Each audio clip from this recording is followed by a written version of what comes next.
Hey guys, tonight we are going on a journey, but not to a battlefield filled with clashing axes and heroic shouts. No, our trip is far more intimate. We're traveling back 1,000 years to the Viking Age, and our mission is to simply live a day. To wake up, to eat, to work, and to try, against all odds, just stay clean. Because tonight, we're exploring what hygiene was really like for the Vikings, and I'll give you a little spoiler. With our modern sensibilities, you'd probably be begging to go home by lunchtime. So, before you get comfortable, take a moment to like the video and subscribe. But only if you genuinely enjoy what I do here. Your support truly means the world. Then while you're at it, let me know in the comments what city you're in and what time it is for you right now. It's always amazing to see where everyone is tuning in from. Now, dim the lights. Maybe turn on a fan for that soft background hum. And let's ease into tonight's journey together. The first thing you notice isn't something you see, but something you breathe. You're waking up, but not to the gentle glow of morning light through a clean window. You're floating up from a deep sleep into a thick, hazy reality. The air is heavy, layered with 1,000 smells. The most dominant is smoke. It's not the pleasant, fragrant smoke of a campfire in the woods. This is old smoke, the greasy, clinging ghost of last night's fire, and the fire from the night before that. It stings your eyes, even with them closed, and coats the back of your throat. You shift, and the surface beneath you rustles. It's not a mattress. It's a bed of straw or dried heather, laid over a hard, wooden platform. It's prickly, and over the months, it has absorbed the smells of sleep, sweat, and the damp chill of the North Atlantic air. You pull your woolen blanket tighter around your shoulders. It's heavy, wonderfully warm, but it carries its own scent. A musky, animal smell, like a damp sheep. It hasn't been washed in a while. Nothing has. You finally peel your eyelids open. The world is dark, very deep. Perpetual twilight reigns here. Inside the longhouse, across the vast, cavernous room, you can just make out the source of the only light. The glowing, orange heart of the central fire pit. It's little more than a pile of embers now, but it's enough to cast long, dancing shadows that make the timber roof posts look like ancient, sleeping giants. There's no chimney here, just a hole in the roof, directly above the fire, to let some of the smoke escape. The rest is left to its own devices, swirling in the rafters, preserving the woodland. Incidentally, every person and object below, as your eyes slowly adjust, you begin to see shapes in the gloom. You're not alone. Far from it, you can hear the soft breathing and occasional coughs and murmurs of at least 20 other people. You're all sleeping on raised platforms that run along the length of the building's inner walls. Families, farmhands, and guests, all packed together for warmth and safety, somewhere at the far end of the hall, partitioned off by a simple wicker fence. You hear a low snuffle. A goat, or perhaps a calf, brought inside for the night, protected from predators and the biting cold. It's faint. The ammoniac smell is just another layer in the complex aroma of your home. This is the Viking longhouse, a single, enormous room that serves as a bedroom, kitchen, workshop, and sometimes the barn. Historians and archaeologists still argue about the exact social layout of these sleeping arrangements. Did the chieftain and his family have a slightly more private, enclosed section, or did they simply get the prime spot closest to the fire's warmth and light? The evidence from excavated post holes and the scattered remains of daily life gives us clues, but no definitive answers, leaving us to imagine the subtle politics of where you laid your head each night. A chill seeps through your blanket, and you know you can't put it off any longer. It's time to get up. You swing your legs over the side of the platform, and your bare feet touch the floor. It's cold, hard-packed earth, and it feels slightly damp and gritty under your soles. You stand up slowly, careful not to bump into the person sleeping beside you or step on a stray tool left out from the previous day's work. The air is noticeably colder away from the embers. You can see your own breath misting in the dim light. Looking up, you see items hanging from the rafters. Bundles of dried herbs, strips of salted fish, and maybe even a shield or two.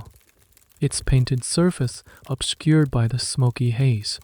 Everything you own, everything your family needs to survive, is here, under one log, turf-covered roof. You feel a greasy film on your skin, a souvenir from the smoky air. The taste in your mouth is still. The first thought that solidifies in your mind, the first true need of the day, is for water. A splash of cold, clean water. It's time to face the day, and the first step in that process is to find it. You navigate the gloom, your steps soft on the earthen floor. The air is still thick with sleep, a collective exhalation of dreams and exhaustion. You pass by the huddled forms of your kin, wrapped in their woolen hides. A child mutters in their sleep, and further down, a man lets out a rumbling snore that seems to shake the very timbers. You are a shadow moving among shadows, your single goal pulling you forward. You reach the door. It's not a neat, hinged rectangle but a heavy, wooden slab that you have to lift and slide to the side. It groans in protest as you put your shoulder into it. The sound startlingly loud in the pre-dawn quiet. A sliver of gray light appears, and with it, a blast of air so cold and clean it feels like a physical blow. You slip through the opening, your lungs greedily drinking in the crisp, damp air that smells of wet earth, pine, and the faint, salty tang of the distant fjord. The world outside is painted in shades of blue and gray. The sky is just beginning to pale in the east, and a low mist clings to the ground, muffling the landscape. Nearby, you see the source of your quest, a wooden bucket full of water fetched last night, with a thin sheet of ice covering its surface. You crack the ice with your knuckles. The sharp sting a brutal but effective wake-up call. You plunge your hands into the shockingly cold water, gasp, and then bring a cupped handful to your face. The shock of it is absolute. It erases the last vestiges of sleep, tightens the skin on your face, and washes away the greasy film from the longhouse smoke. You do it again, rubbing your eyes, your cheeks, your neck. This is your morning ritual, a moment of sharp, private clarity before the communal day begins. There's no fancy face wash with exfoliating beads for you. There is only water, and it is more than enough. You then take a small sip, swish it around your mouth to rinse away the stale taste of sleep, and spit it onto the muddy ground. This simple act of washing was, contrary to popular belief, a fundamental part of Viking life. In fact, we have accounts from English chroniclers who complained that the Vikings were obsessively clean, bathing weekly and paying far too much attention to their hair, which made them irresistible to local women. So, the image of the universally filthy barbarian is largely a misconception, born from the terror they inspired, not the reality of their daily lives. Beside the water bucket is a small, wooden bowl containing a lump of something slick and yellowish brown. This is soap. It's not the fragrant, colorful bar you might imagine. Viking soap was a practical, homemade affair, created by boiling animal fat, usually from sheep or goats, with ash and water. The chemical reaction creates a basic lye soap. It has no scent, other than a faint, greasy smell, and it's harsh on the skin. You take a small amount, work it into a meager lather with the cold water, and give your hands a proper scrub. This stuff is effective for cutting through grime and grease, but it's not exactly a luxury spa treatment. Still, the very existence and use of soap brings up a question that historians and archaeologists still ponder. How was cleanliness perceived? Was this morning wash a deeply ingrained cultural habit for everyone, from the mightiest chieftain to the humblest thrall? Or was it a marker of a well-run, prosperous household? The sagas, the great epic poems of the Norse world, are filled with heroes washing before feasts or after battles. But sagas tend to focus on the extraordinary. For the average person, we have to piece the story together from artifacts, like soapstone bowls found near hearths, which may have been used for washing. The evidence suggests a culture that valued cleanliness. But the daily reality for every single individual is a detail lost to the mists of time. Feeling more human now, your skin tingling from the cold and the harsh soap. You pick up the bucket. It's your turn to fetch fresh water for the household. You walk past the longhouse, towards the stream that gurgles nearby. The mist is beginning to burn off, and the rising sun casts a pale, golden light on the dew-soaked grass. You empty the stale water from the bucket and plunge it into the fast-moving current, watching it fill with clear, achingly cold water. As you walk back, the heavy bucket sloshing against your leg, you see signs of life. Smoke is now beginning to rise more purposefully from the smoke hole in the roof of your longhouse and others nearby. The day is beginning for everyone. You re-enter the smoky warmth of your home. The fire has been stoked, and the brighter flames illuminate the room, chasing some of the shadows away. You set the fresh water down near the hearth, ready for the morning's cooking. Your first chore is done. You return to your sleeping platform. Your body is awake. Your mind is clear. But the task of getting ready is not yet complete. Your eyes land on a small, carved object lying on your woolen blanket, right where you left it. It's made of bone, intricately carved with geometric patterns. Your hand reaches for it instinctively. This small, unassuming object is your next, and perhaps most important, tool in the daily battle for order and cleanliness. You pick it up. It feels smooth and cool in your hand. A familiar weight. It's your comb. This isn't just a simple tool for detangling your hair. It's a piece of art, a status symbol, and an indispensable part of your daily routine. Forget the horned helmets, which, by the way, are a complete fabrication of 19th century opera. If you want to picture a quintessential Viking accessory, you should be picturing a comb. Archaeologists have found them everywhere. In graves, in the post holes of longhouses, in the rubbish pits of old settlements, and even at the bottom of wells. They are one of the most common artifacts from the Viking Age, a testament to their importance. Yours is made from deer antler, carefully cut, sanded, and polished. It's a composite comb, meaning it's made from several pieces riveted together. A central, solid bar forms the spine, and thin, individually carved teeth are sandwiched between two decorated side plates, all held together by tiny iron or bronze rivets. The craftsmanship is beautiful. The side plates are etched with intersecting lines undressing in dot patterns. Some combs found by archaeologists are even more elaborate, featuring carved animal heads or complex knotwork. Owning a fine comb like this shows that you, or someone in your family, is a skilled artisan. or that you have enough wealth to trade for such a well-made object. You sit on the edge of your sleeping platform and begin the meticulous process of combing your hair. It's long, thick, and after a night of tossing and turning on a bed of straw, it's a tangled mess. You work slowly, starting from the ends and carefully working your way up to the roots, teasing out the knots. This isn't just about looking presentable.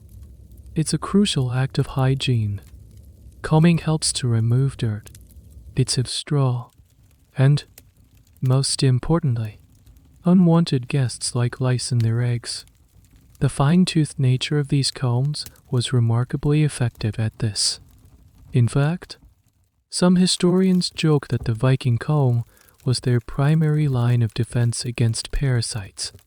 As you comb, the longhouse is stirring around you.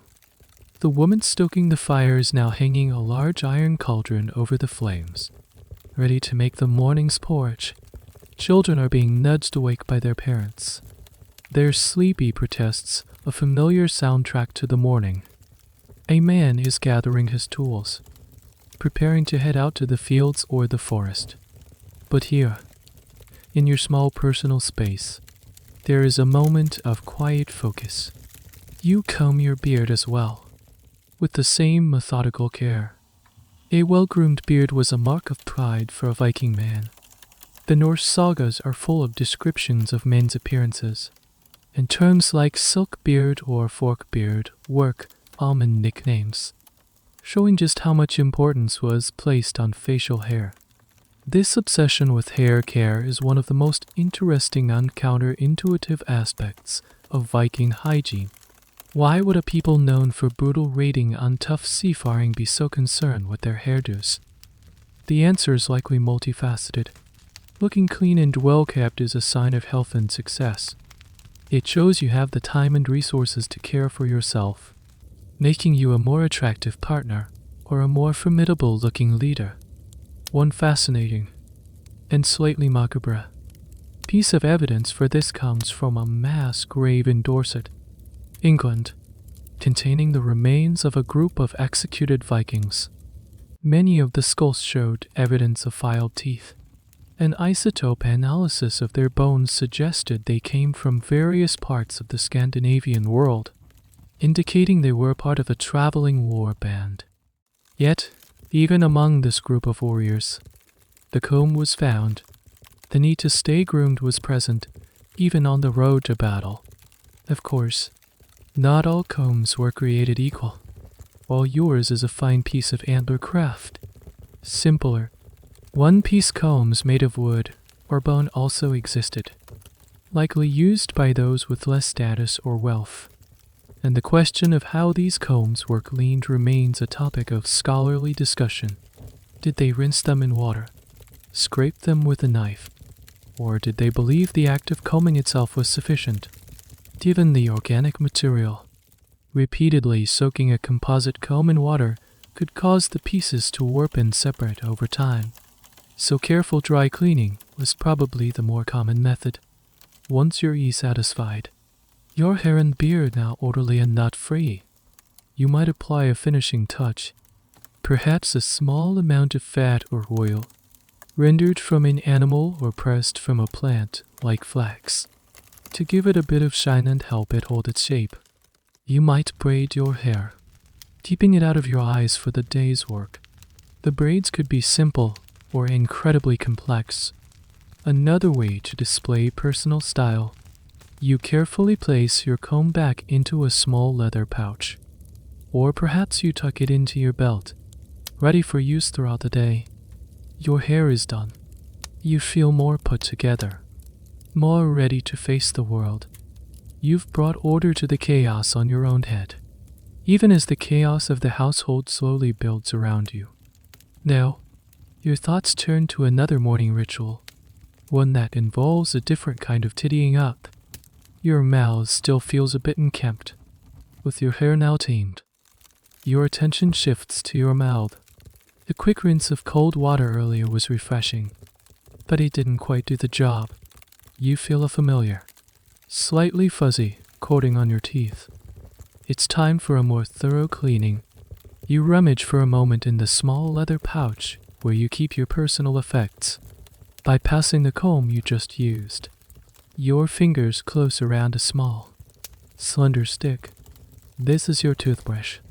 It's a twig, likely from a birch or willow tree, chosen for its pliable wood. One end has been chewed soft, its fibers frayed into a makeshift brush. This is a practice as old as humanity itself. A simple yet effective way to scrub the surfaces of your teeth. You find a quiet spot near the longhouse entrance, leaning against the rough-hewn timber frame. The morning air is still brisk, but the sun is climbing higher, promising a day of work ahead. You begin to chew on the other end of the twig, freshening the bristles. Before you start scrubbing, you work your way around your mouth, systematically rubbing the twig's frayed end against each tooth. There's no minty fresh toothpaste. Of course, the cleaning power comes from the mechanical friction of the wood fibers against your enamel.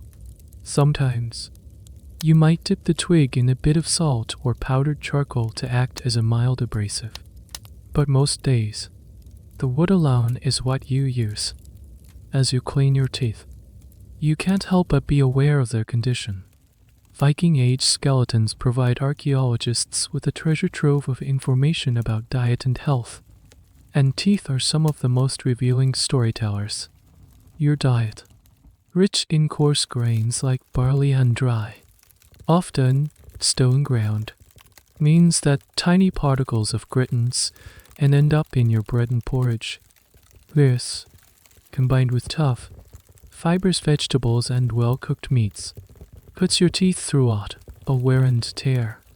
Over the years, your molars have been ground down, the chewing surfaces becoming flattened and smooth. This is a common dental pattern for people of your time. Oddly enough, one thing you likely don't suffer from is widespread cavities. The Viking diet was very low in sugar.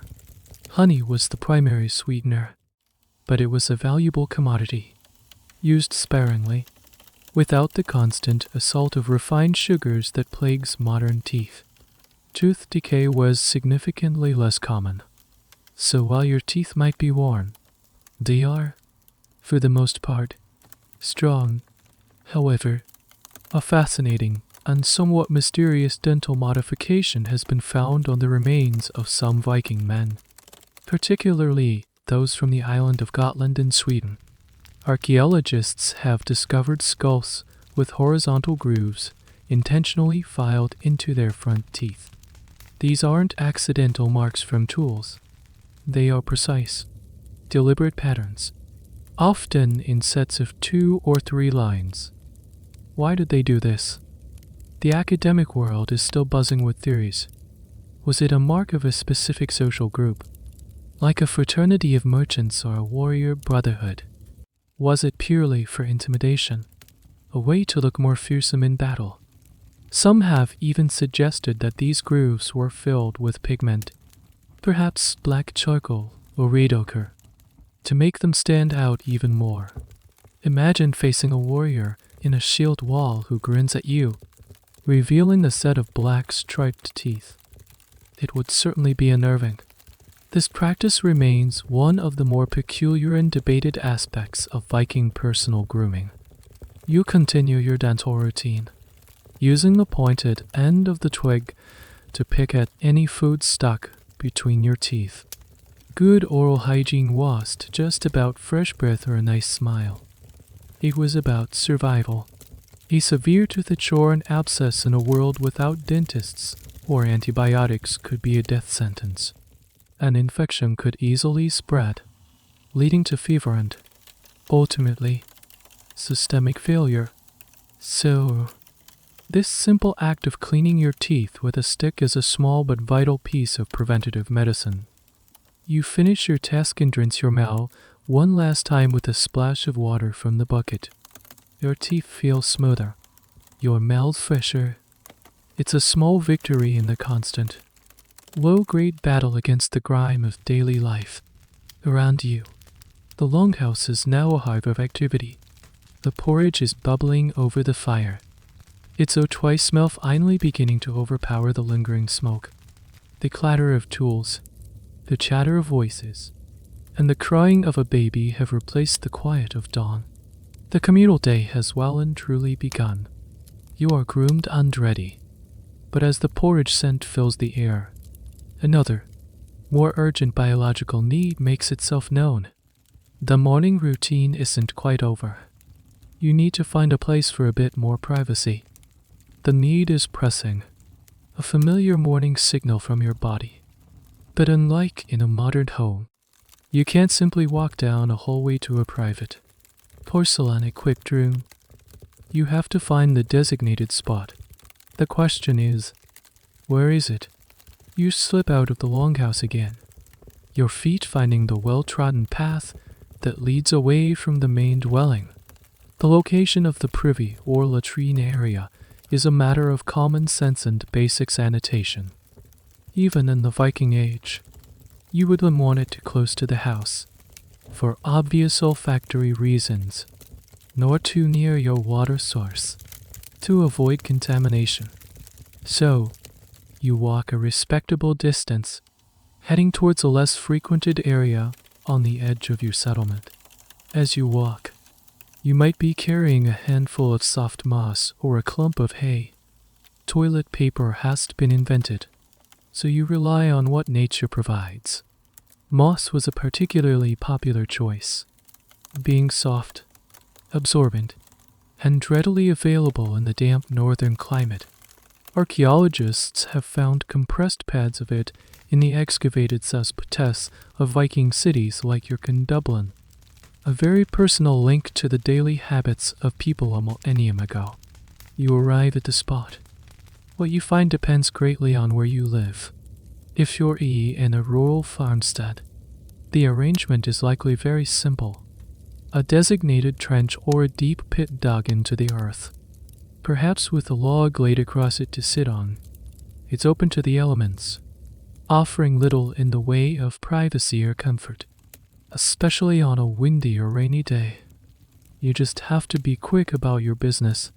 If you lived in a more densely populated trading town, like Hygiene in modern-day Germany, the arrangements might be slightly more sophisticated.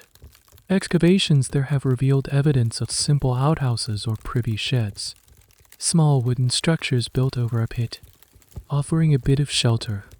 Some were even constructed on jetties extending over the water, allowing waste to be carried away by the tide. This was a clever solution, though perhaps not the most environmentally friendly by today's standards.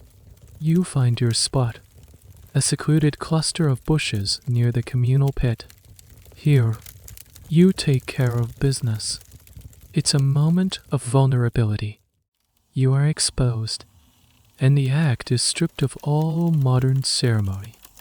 It is a basic, biological function, done as efficiently as possible. The study of these Viking Age cesspits, a field known as paleoscatology, a very real and important branch of archaeology, has given us an incredible, a slightly gross, window into the past. By analyzing the preserved waste, scientists can determine exactly what the Vikings were eating. They can identify seeds from berries, bran from grains, and even the tiny bones of fish. But more than that, they can identify the parasites that lived in their intestines. Whipworm and roundworm were incredibly common, a direct result of the close proximity to livestock and the challenges of food preservation and sanitation. This constant, low-level parasitic load was just a fact of life, something your body had to constantly fight against. It would have led to chronic discomfort and nutrient deficiencies, a hidden health burden that everyone carried. The whole concept of privacy during this act is something historians still debate. Was it a solitary affair, as you're undertaking it now? Or was it more communal? Roman public latrines were famously social places, with rows of seats where people could chat while taking care of their needs. While there's no evidence for Viking latrines being quite so sociable, in the close-knit, communal world of the longhouse, the modern idea of total privacy was likely a foreign concept. People lived their lives in public, in full view of their family and neighbors. A trip to the privy pit might have been one of the few moments you had to yourself all day. Having finished, you used the moss you brought and then stand up, adjusting your woolen tunic and trousers. You take a moment to look back at your settlement, the smoke rising from the longhouses, the sounds of morning work carrying on the wind. From this distance, it looks peaceful, idyllic. It's easy to romanticize the past, to see it as a simpler, more honest time. But the reality, as you've just been reminded, was gritty, smelly, and stripped of the comforts you take for granted. Cleanliness and health were a constant, conscious effort, not a given. You head back towards the longhouse, your steps lighter. Your personal morning rituals are now complete. You've woken, washed your face, combed your hair, cleaned your teeth, and relieved yourself. You've prepared your body for the day. Now, your stomach crumbles, a reminder of the next item on the agenda. It's time for breakfast. It's time to rejoin the clamor and warmth of your home. You re-enter the longhouse, ducking under the low doorway. The interior is now much brighter and livelier. The central fire is crackling merrily, and the air is thick with the comforting, savory smell of boiling porridge. The daily rhythm of the household is in full swing. Near the fire, a woman is grinding grain on a rotary quern. The rhythmic grinding of the stones a constant, percussive beat. Two children are playing a game with knuckle bones on the floor, their laughter echoing in the vast space. Your gaze falls back to your sleeping platform, and to the clothes you'll wear for the day. You shed the simple linen undertunic you slept in, your version of pajamas, then reach for your daily attire. There's no walk-in closet filled with options. Your wardrobe is small and practical, designed for durability and warmth. First, you pull on your trousers. They're made of wool, a fabric that is truly a Viking supermaterial. It's warm even when wet, incredibly durable, and has natural water-repelling qualities thanks to the lanolin from the sheep. These aren't the loose, baggy trousers you might see in some depictions. They are more likely to be relatively fitted, perhaps even with attached feet like a modern uncie, or secured at the ankle with leather or cloth wraps to keep the cold out. They feel slightly coarse against your skin, a familiar, scratchy embrace. Next comes the K-wire till, or tunic. It's your main upper body garment, also made of wool, and probably dyed a shade of brown, yellow, or green using pigments from local plants like weld or woad. You pull it over your head. It's a simple T-shaped garment, reaching down to your mid-thigh. It's functional, but like everything else, it carries a story in its scent. You lean in and take a discreet sniff of the wool. It smells lived in, a faint aroma of old sweat, wood smoke, and the general musk of daily life clings to the fibers. This raises a crucial question. How often did you wash your clothes? The answer is, not very often. Washing clothes was a major, labor-intensive chore, not something you could do daily. It involved hulling water, gathering firewood to heat it, making harsh lye soap from ash, and then spending hours scrubbing, beating, and rinsing heavy, waterlogged woolen garments. It was a task reserved for when things got truly unbearable, or perhaps done in a big batch every few weeks. So, you wear yesterday's clothes, and the day before us, and the day before that. This is where the linen undertunic you slept in becomes so important. Linen, made from the flax blade, is much softer and more comfortable against the skin than wool. It also absorbed sweat and body oils. The idea was that this underlayer would get dirty, protecting the more valuable and hard-to-wash woolen outer layers. You would wash the linen undergarments far more frequently than the woolens. It was an ingenious system of layering for hygiene. Still, the outer layers inevitably absorbed the smells of life. You just got used to it. Everyone smelled more or less the same. The vibrant colors we now know Vikings wore, thanks to analysis of microscopic fabric fragments, presents a historical puzzle. Scholars debate how they balance the desire for bright, status symbol colors with the harsh realities of washing.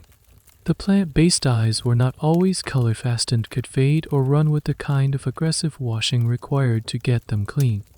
Did they simply accept the fading as an inevitability? Or did the wealthy, who could afford the brightest colors and the servants to do the washing, have special, gentler cleaning methods we don't know about?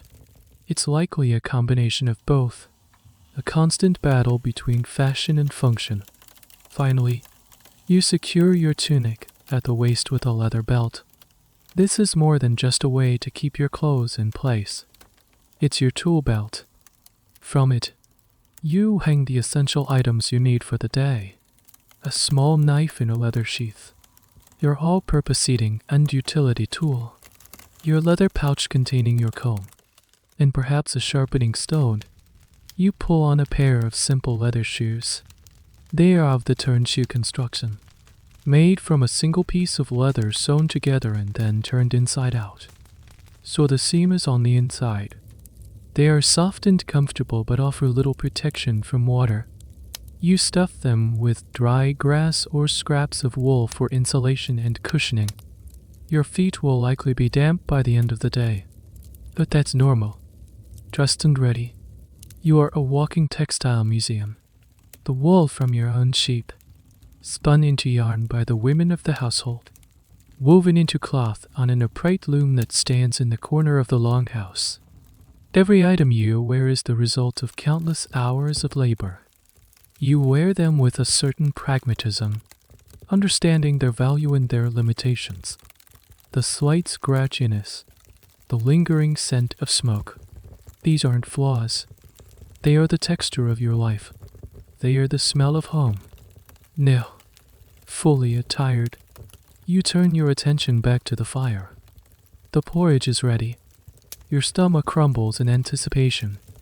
It's time to break your fast and fuel your body for the work that lies ahead. You walk towards the heart of the longhouse, the central fire pit. The air here is warmer, thicker, and saturated with a complex cocktail of aromas that defines your home. If you were to try and bottle the scent of the longhouse, it would be an earthy, smoky, and deeply organic perfume. The dominant note, as always, is the wood smoke from the open hearth. It's a smell that never truly leaves.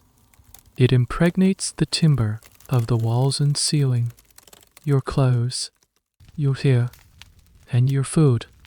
This constant fumigation had a practical purpose. It helped to preserve the wood, driving away moisture and insects that could cause rot. But it came at a cost. The air quality inside a Viking longhouse was, by modern standards, abysmal.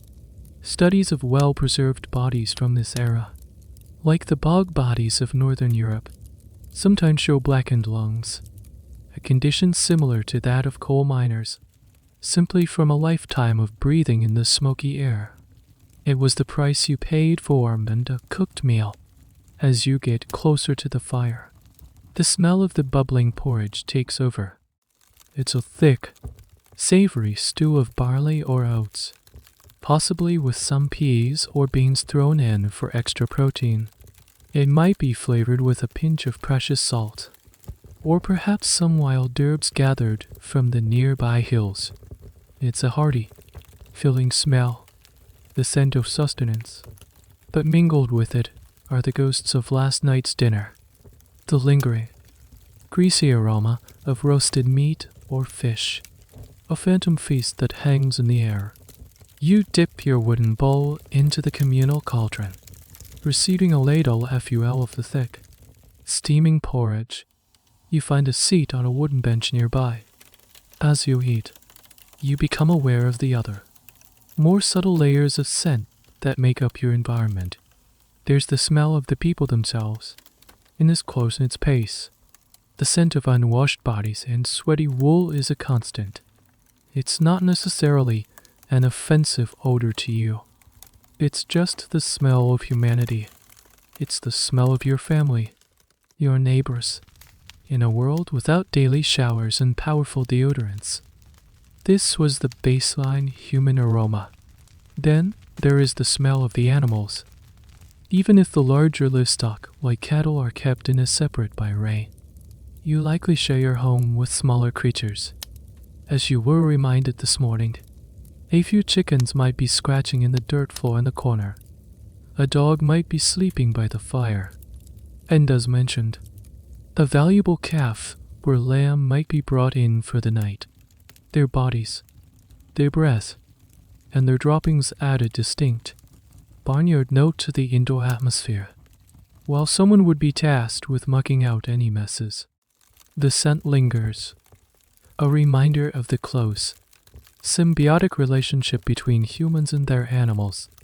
Beneath it all is the smell of the house itself, the damp earth of the floor, the grassy, peaty smell of the turf used to insulate the roof and walls, and the faint, sweet smell of rotting thatch. Add to this the scent of stored goods, the salty, fishy tang from barrels of preserved herring, the sharp smell of fermenting cabbage, the leathery aroma of hides waiting to be worked, and the metallic scent from the blacksmith's corner where tools are forged and mended.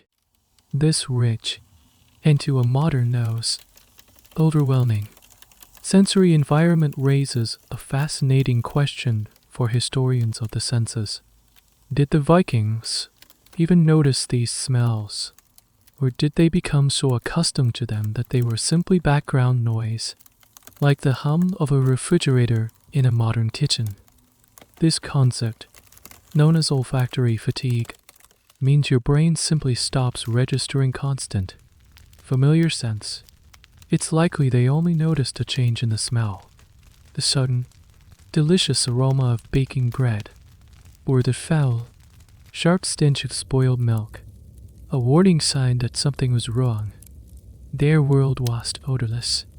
Their neutral was just set to a different, more intense level than ours. One of the less discussed cold cases of Viking archaeology is trying to identify specific scents, while we can analyze residues in pots to know what they ate, and pollen in the soil to know what plants grew nearby. Recreating the actual smell of a place is almost impossible. Some experimental archaeologists have built replica longhouses and tried to live in them, documenting the sensory experience. They report that the smoke is the most overpowering element, but also that the human brain is remarkably good at adapting. After a few days, the symphony of smells begins to fade into a single, familiar scent, the smell of home. You finish your porridge, the simple, hot meal, a welcome warmth in your belly. The day's work awaits. But for some members of the household, the most arduous task of the day, a true battle for cleanliness, is about to begin. Your gaze drifts towards the women of the house, who are gathering buckets and a pile of dirty linen. It's laundry day, while you and the other men prepare to head out for a day of farming, fishing, or crafting. A different kind of hard labor is beginning for the women. Today is laundry day, and it's a far cry from simply tossing a load into a machine. It's a physically demanding, chemically potent, and all-day affair. You watch as your mother and sister gather the dirty laundry. It's mostly the linen undergarments, the sweat-soaked sleep shifts, and perhaps some lighter-colored woolen items that are noticeably grimy. The pile isn't huge, because as you know, this chore is too arduous to be done daily. They load the textiles into large wooden buckets or baskets. Their first stop is the fire. A large cauldron of water is already heating, but not for cooking. This water is for the wash. The water alone won't cut through the grease and grime. They need a detergent, their secret weapon. Why?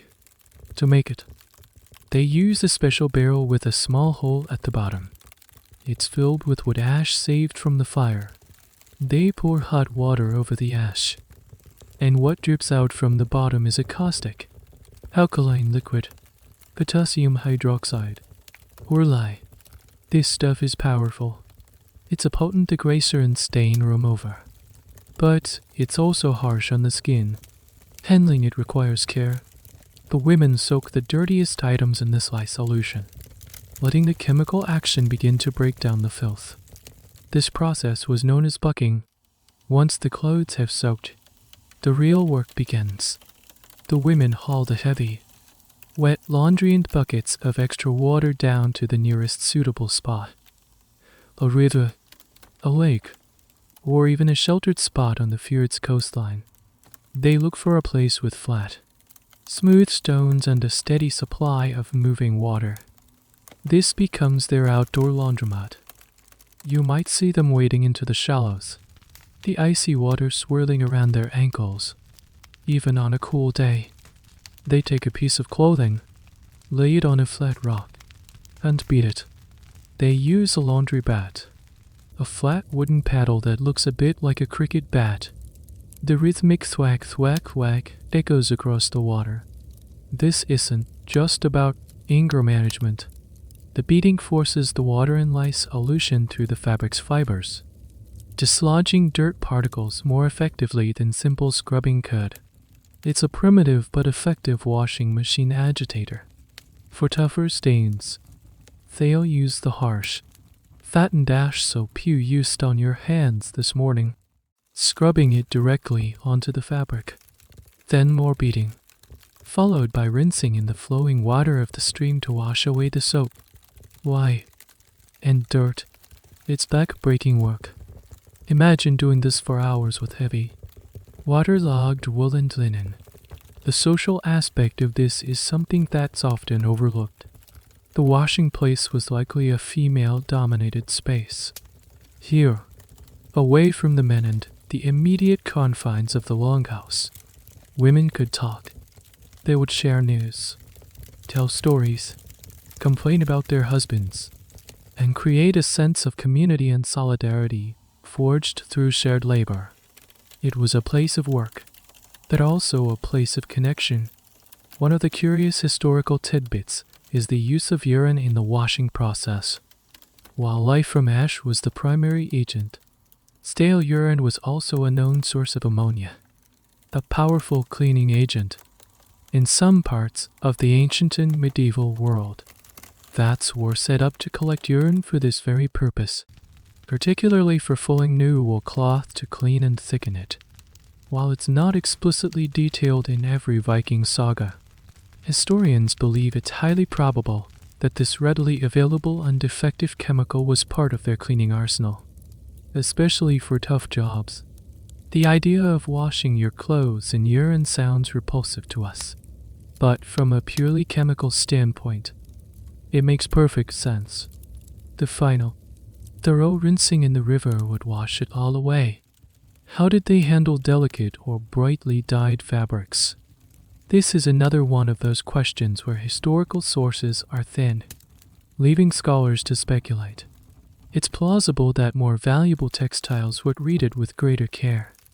Perhaps they were washed less frequently, spot cleaned, or washed in a gentler solution of soap rather than harsh lye.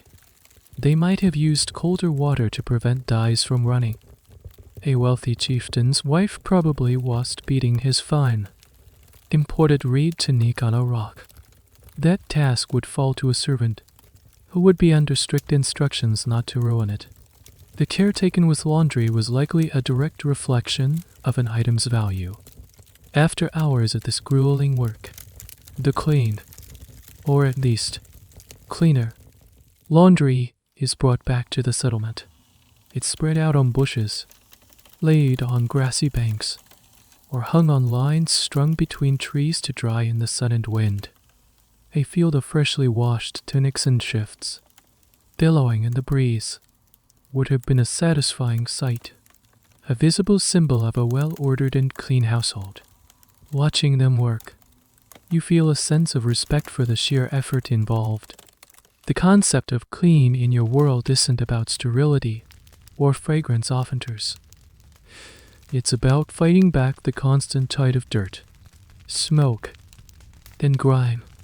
It's a victory earned through sweat, sore muscles, and a deep understanding of the practical chemistry of the natural world as you go about your day. Perhaps mending a fishing net, sharpening an axe, or turning soil in the small field behind the longhouse.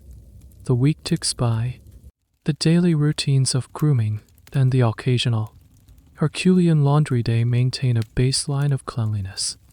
But there is one day of the week that is special, a day anticipated by everyone. In your old Norse tongue, you call it laugardagar. To us, it's Saturday. The word literally means washing day or bath day. This wasn't just a suggestion. It was a deeply ingrained cultural practice.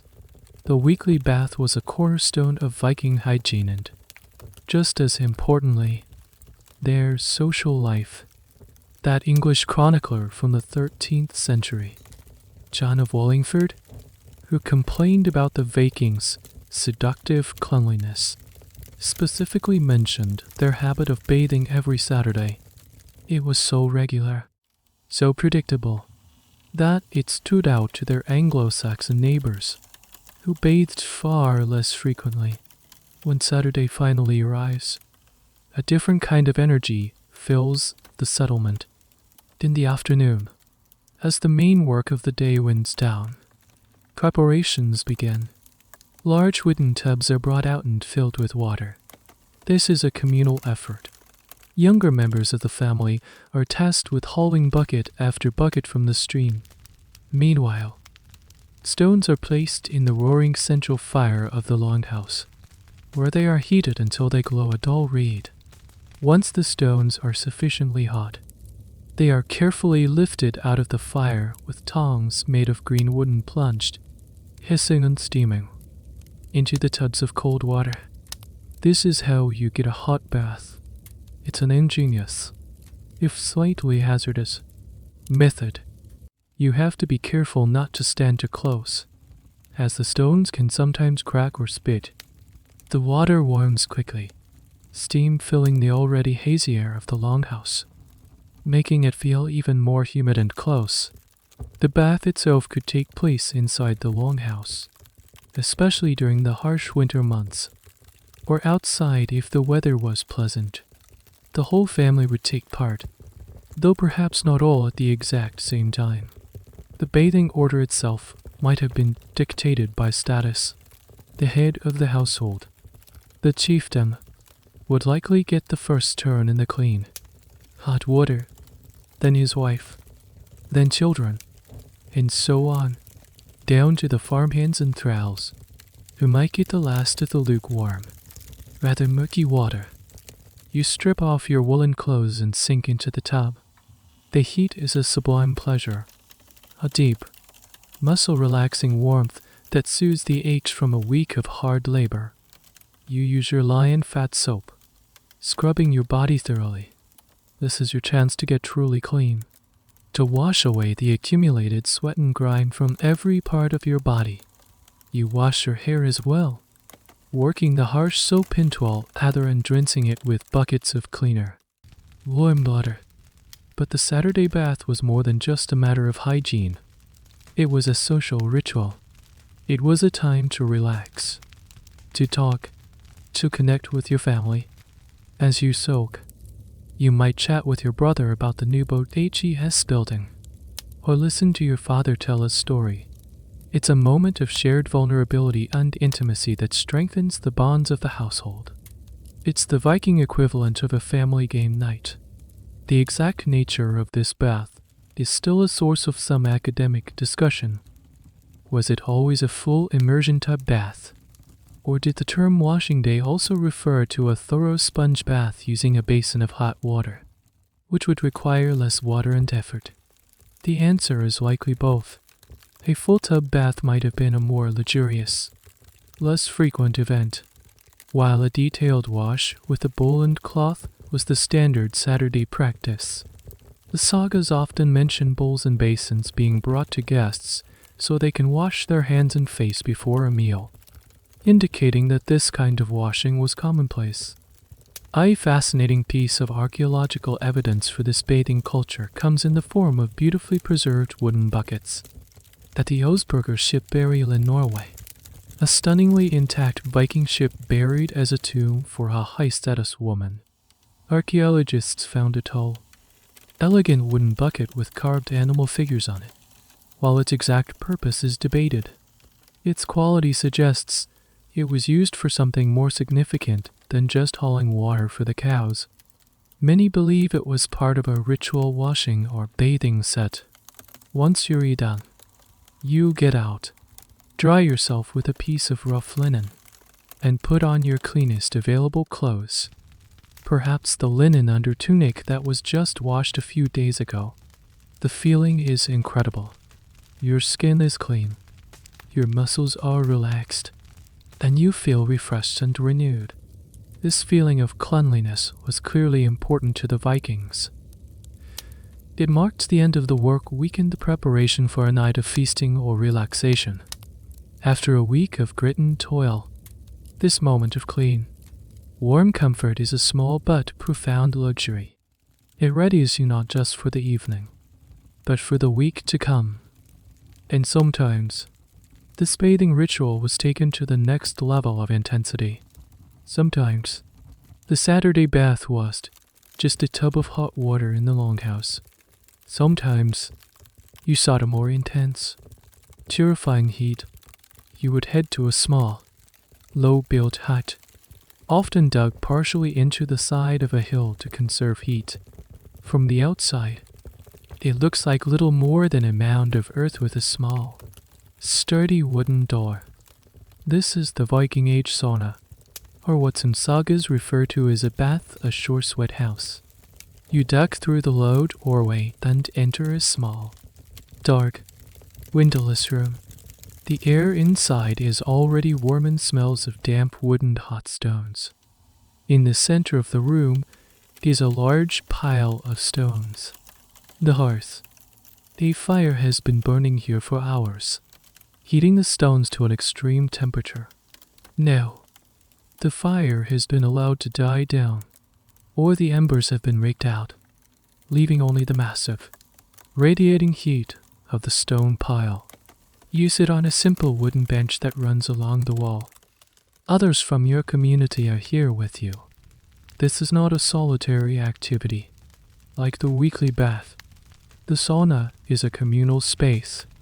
It's a place for men to gather, to talk business, to share news from distant travels, or simply to sit in shared, silent contentment. Once everyone is settled, the ritual begins. Someone takes a wooden ladle, dips it into a bucket of water, and throws the water onto the hot stones. The effect is instantaneous and dramatic.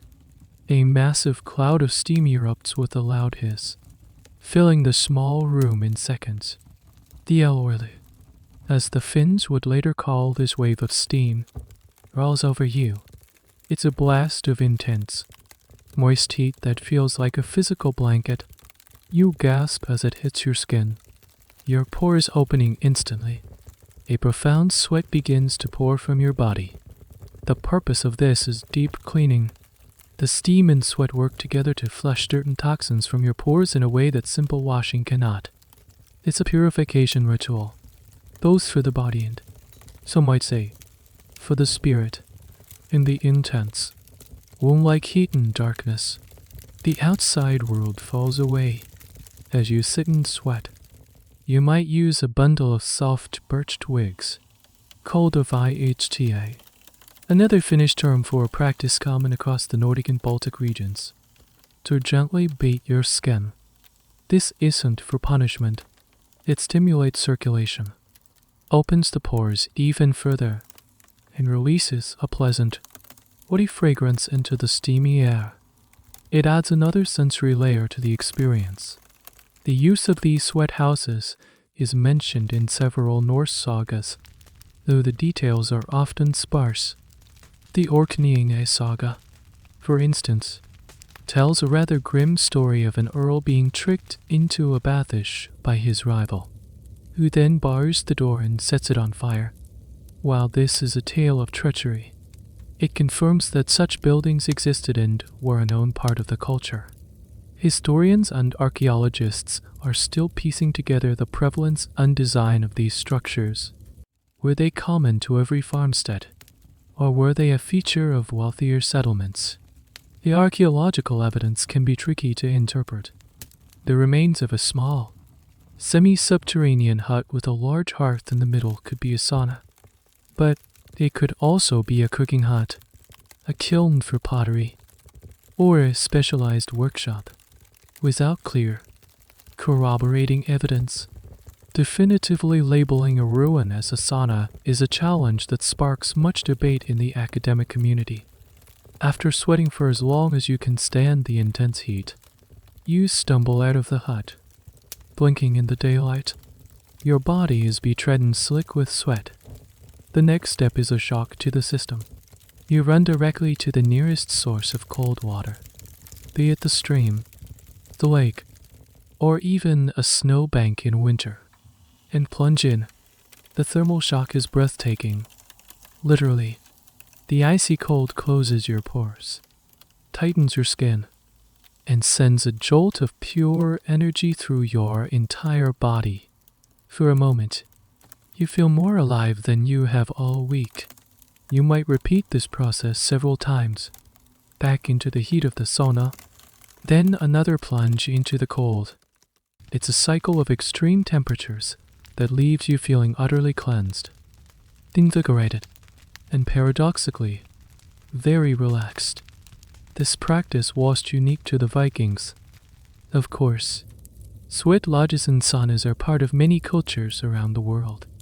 But for the Vikings, it fit perfectly into their overall hygiene ethos, a pragmatic, robust, and effective method of achieving cleanliness using the elements around them.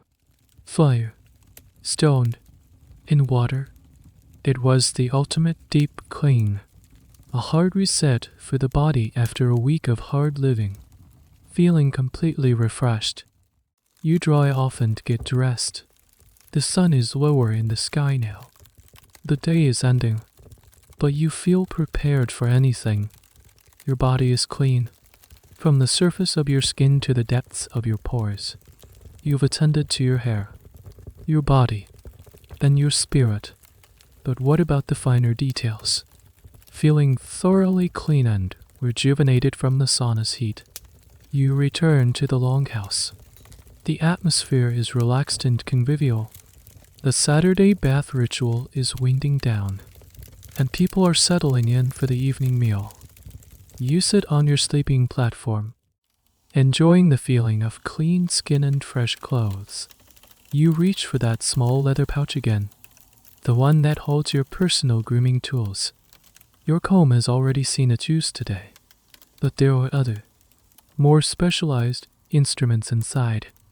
You pull out a small, delicate object made of bronze or perhaps silver.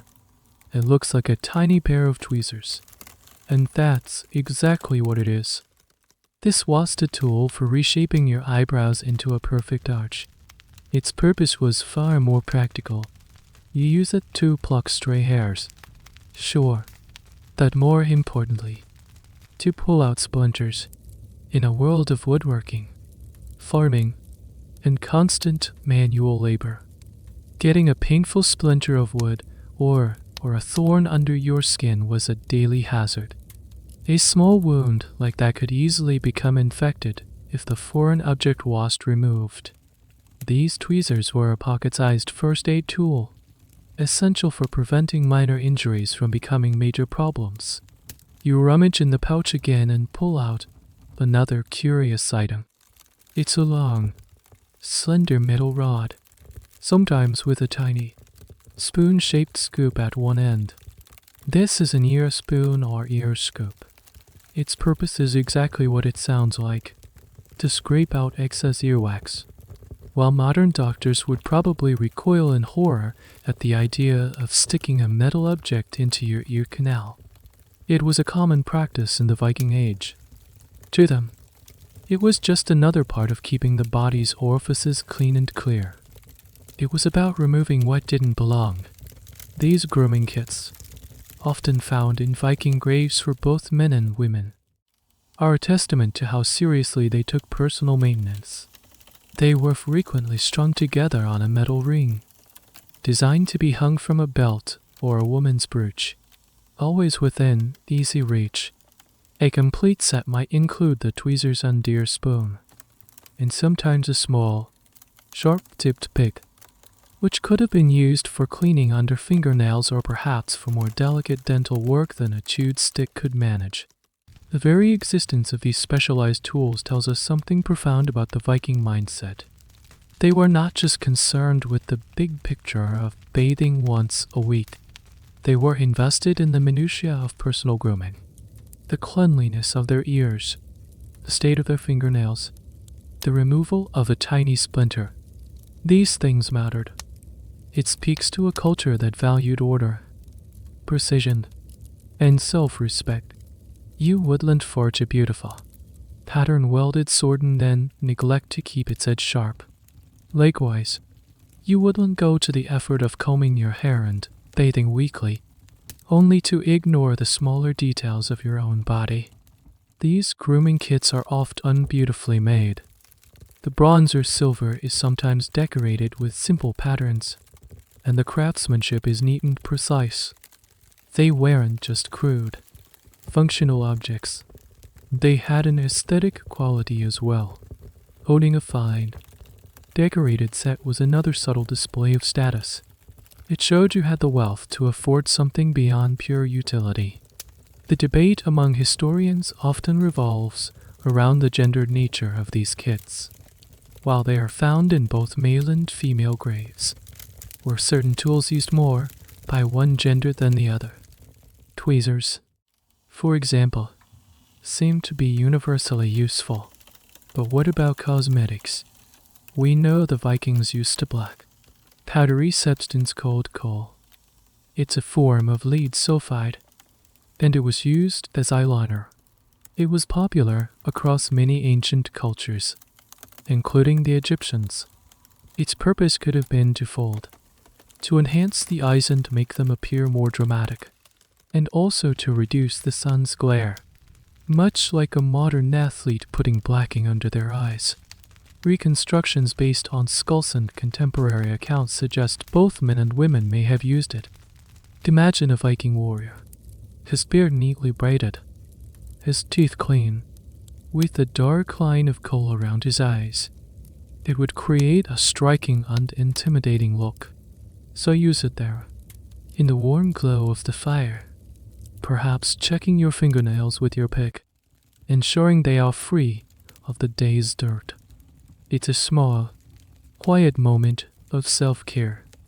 It's a ritual that connects you to a broader cultural appreciation for being well-groomed, or SNYRTLGUR, a Norse word that means neat, tidy, or smart-looking. It was an ideal to strive for. You've done everything you can to make your own body a clean and orderly place. But as you sit there, feeling clean and content, a tiny, unwelcome tickle on your scalp reminds you that you are never truly alone. You are the host of a microscopic ecosystem, and some of its residents are more persistent than others. You feel it again. A tiny, almost imperceptible movement in the hair at the nape of your neck, followed by a sharp little itch. You instinctively reach back and scratch, your fingernails scraping against your scalp. You know exactly what it is. It's a louse. Despite all your efforts, the weekly baths, the steam of the sauna, and the meticulous daily combing, You are engaged in a never-ending war against parasites. Lice and fleas are simply a fact of life, an unwelcome but constant companionship in the Viking Age. They live in your woolen clothes, your bedding of straw and animal hides, and most annoyingly, in your hair. Your first line of defense is the one you've already used this morning, your fine-toothed comb. The teeth of a good Viking comb are set very close together, specifically to catch these tiny intruders in their nets, hags, which are glued firmly to the hair shafts. After your combing session, you would have carefully checked the comb and crushed any lice you found between your thumbnails. It was a grimly satisfying ritual. This is why combs were such a personal and prized possession. Sharing a comb was like sharing an infestation, but combing alone wasn't always enough. When an infestation got particularly bad, you might have to resort to more drastic measures. One option was a special, foul-smelling concoction. You could create a paste from certain bitter herbs known to repel insects. Perhaps use a wash made with lye soap, which would be harsh on your scalp but potentially effective at killing the lice. Some sources suggest that concoctions involving rancid butter or certain types of oil were used to smother the insects. You would slather this greasy, unpleasant mixture all over your hair and scalp. Let it sit for a while, and then begin the laborious process of combing it. And the dead lice. Doubt. Fleas were another persistent nuisance.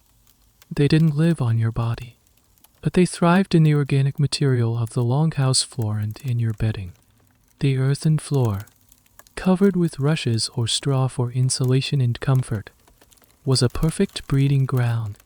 While the straw was changed periodically, it was impossible to eliminate them completely. You would feel their bites on your ankles and legs, leaving small, itchy red welts. The constant smoke in the longhouse, while bad for your lungs, might have actually helped to keep the insect population somewhat in check. The smoky environment was likely unpleasant for them, too, but it was a trade-off, and not a particularly effective one.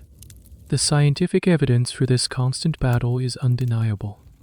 Archaeologists examining the remains of Viking settlements frequently find the desiccated bodies of lice and fleas. Even more directly, nits have been found still attached to strands of preserved hair from Viking burials. It's a microscopic but powerful confirmation of their daily reality.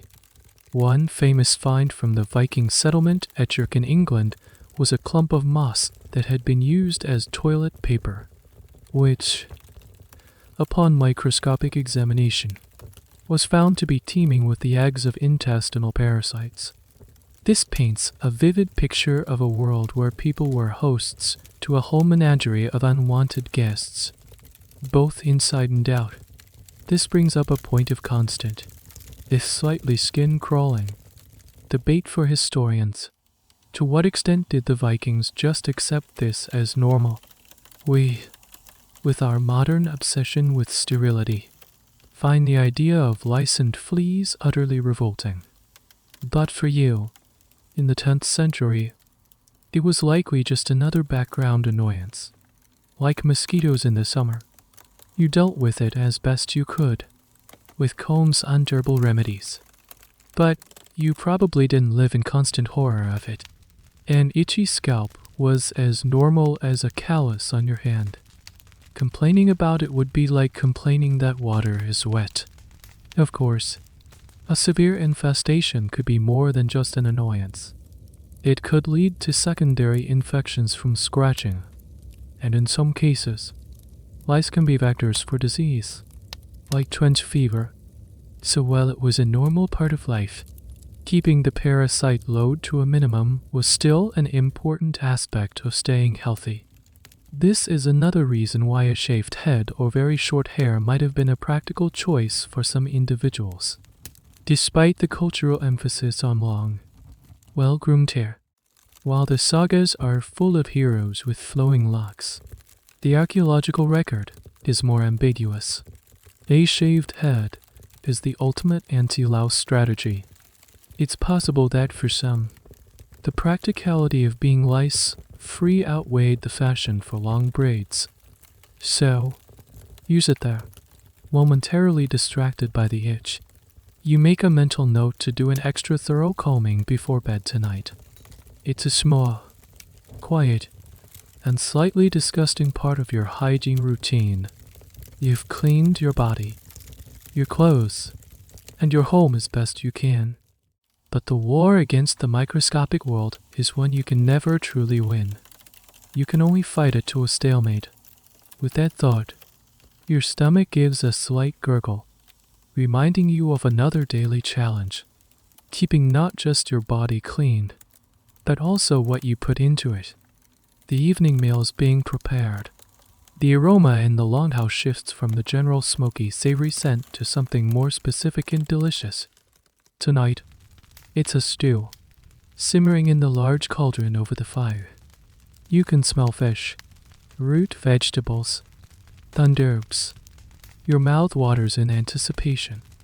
But as you wait for the food to be served, a deeper, more primal concern lies just beneath the surface of your appetite. Is the food safe to eat? In your world, there are no refrigerators, no plastic wrap, no artificial preservatives. Food preservation is a science born of necessity, a constant battle against decay, mold, and bacteria. The health of your entire household depends on getting it right. A mistake in preserving food doesn't just mean a bad taste. It can mean sickness, or even death. You look around the longhouse, and you can see the evidence of your food preservation strategies hanging from the rafters. Long, thin strips of cod or haddock, caught during the summer abundance, hang high up in the smoky air. The smoke from the central fire, which coats everything you own, serves a vital purpose here. It slowly dehydrates the fish and imparts antiseptic compounds from the wood smoke, a process known as smoking. This allows you to eat fish caught months ago, long after the fishing boats have been pulled ashore for the winter. Meat is preserved in similar ways.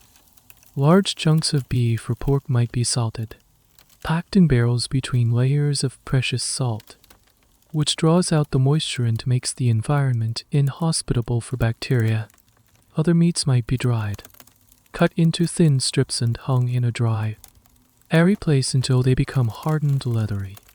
Like jerky, this preserved meat is tough and incredibly salty, and it needs to be soaked in water for a long time before it's palatable enough to be added to a stew.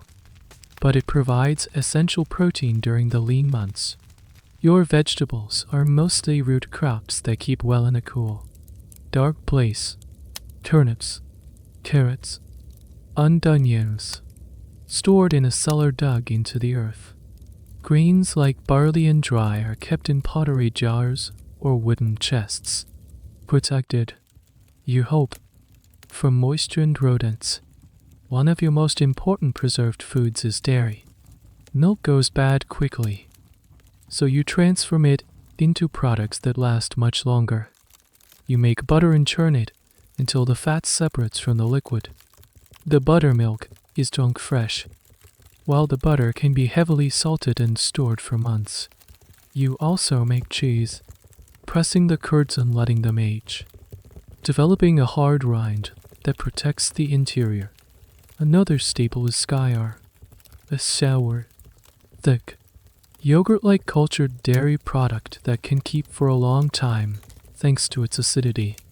These dairy products are a cornerstone of your diet. But despite all these clever methods, things can and do go wrong.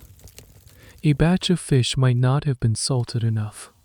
A patch of mold could appear on the cheese. The grain stores could get damp, leading to the growth of fungus. One particularly dangerous fungus that can grow on damp rye is ergot. Eating bread made from contaminated rye can cause a horrific condition called ergotism, which leads to hallucinations, convulsions, and a painful burning sensation in the limbs, which can lead to gangrene. Some historians have controversially suggested that the wild, frenzied behavior of the Viking berserker warriors could have been induced by intentionally or accidentally ingesting ergot-tainted grain before battle. Though this theory is highly speculative and not widely accepted, it remains a fringe idea, but it highlights the very real dangers lurking in your food supply. The more common risk is simpler: food poisoning from bacteria. How do you know if the piece of salted pork you're about to add to the stew is still good? You rely on your senses. You smell it carefully. Does it have the sharp, clean smell of salt and aged meat? Or is there a foul, sweetish odor of decay?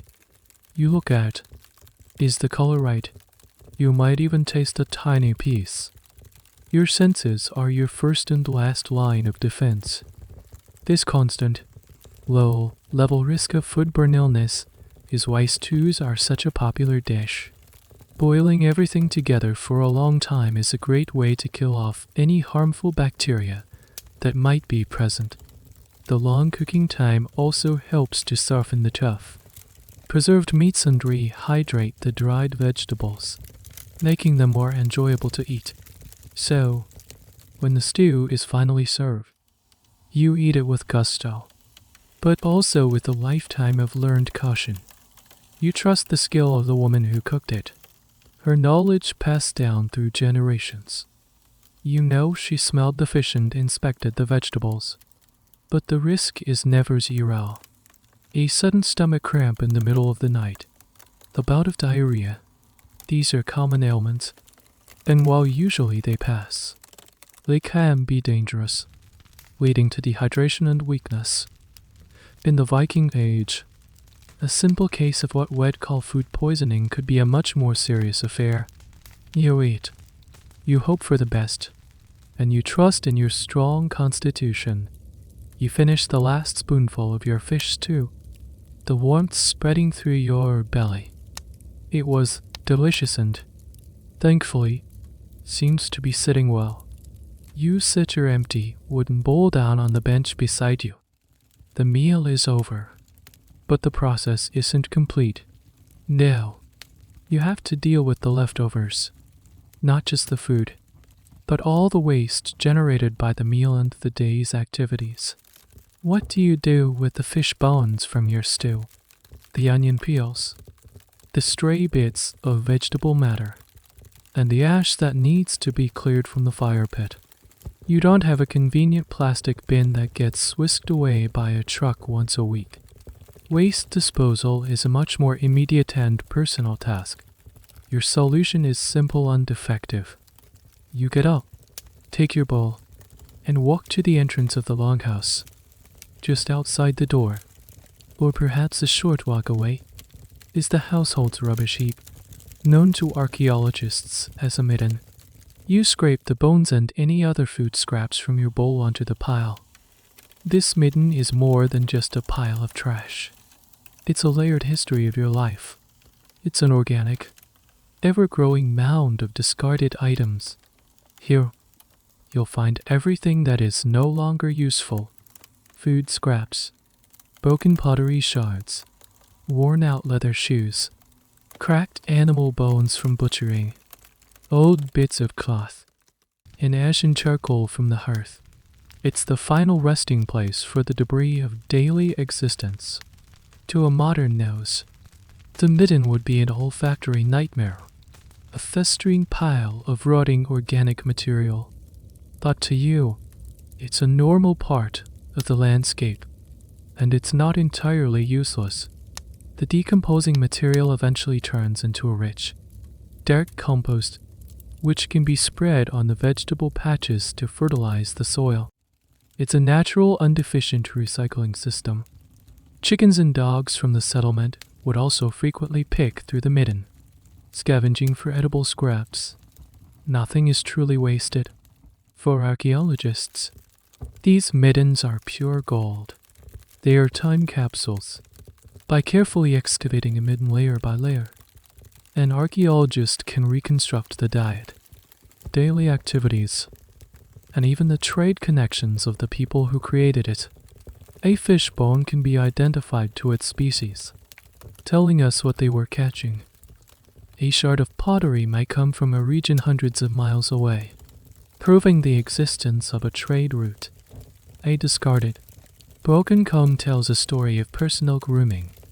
These garbage dumps are one of the richest sources of information we have about the everyday lives of the Vikings, because people are often at their most honest when they're throwing things away. But what about other kinds of waste? Specifically, human and animal waste. As you know from your morning routine, solid human waste goes into a designated cesspit, away from the house and the water source. This separation is a crucial, if basic, public health measure. The contents of this pit, once decomposed, might also be used as fertilizer, a practice known as using night soil, which was common in many pre-modern societies. The disposal of liquid waste, like the dirty wash water from the laundry or the murky dregs from the Saturday bath, is simpler. You just toss it out the door. The ground around the longhouse entrance is likely a permanent patch of mud, a mixture of dirt and the accumulated great water of the household. You learn to step around it.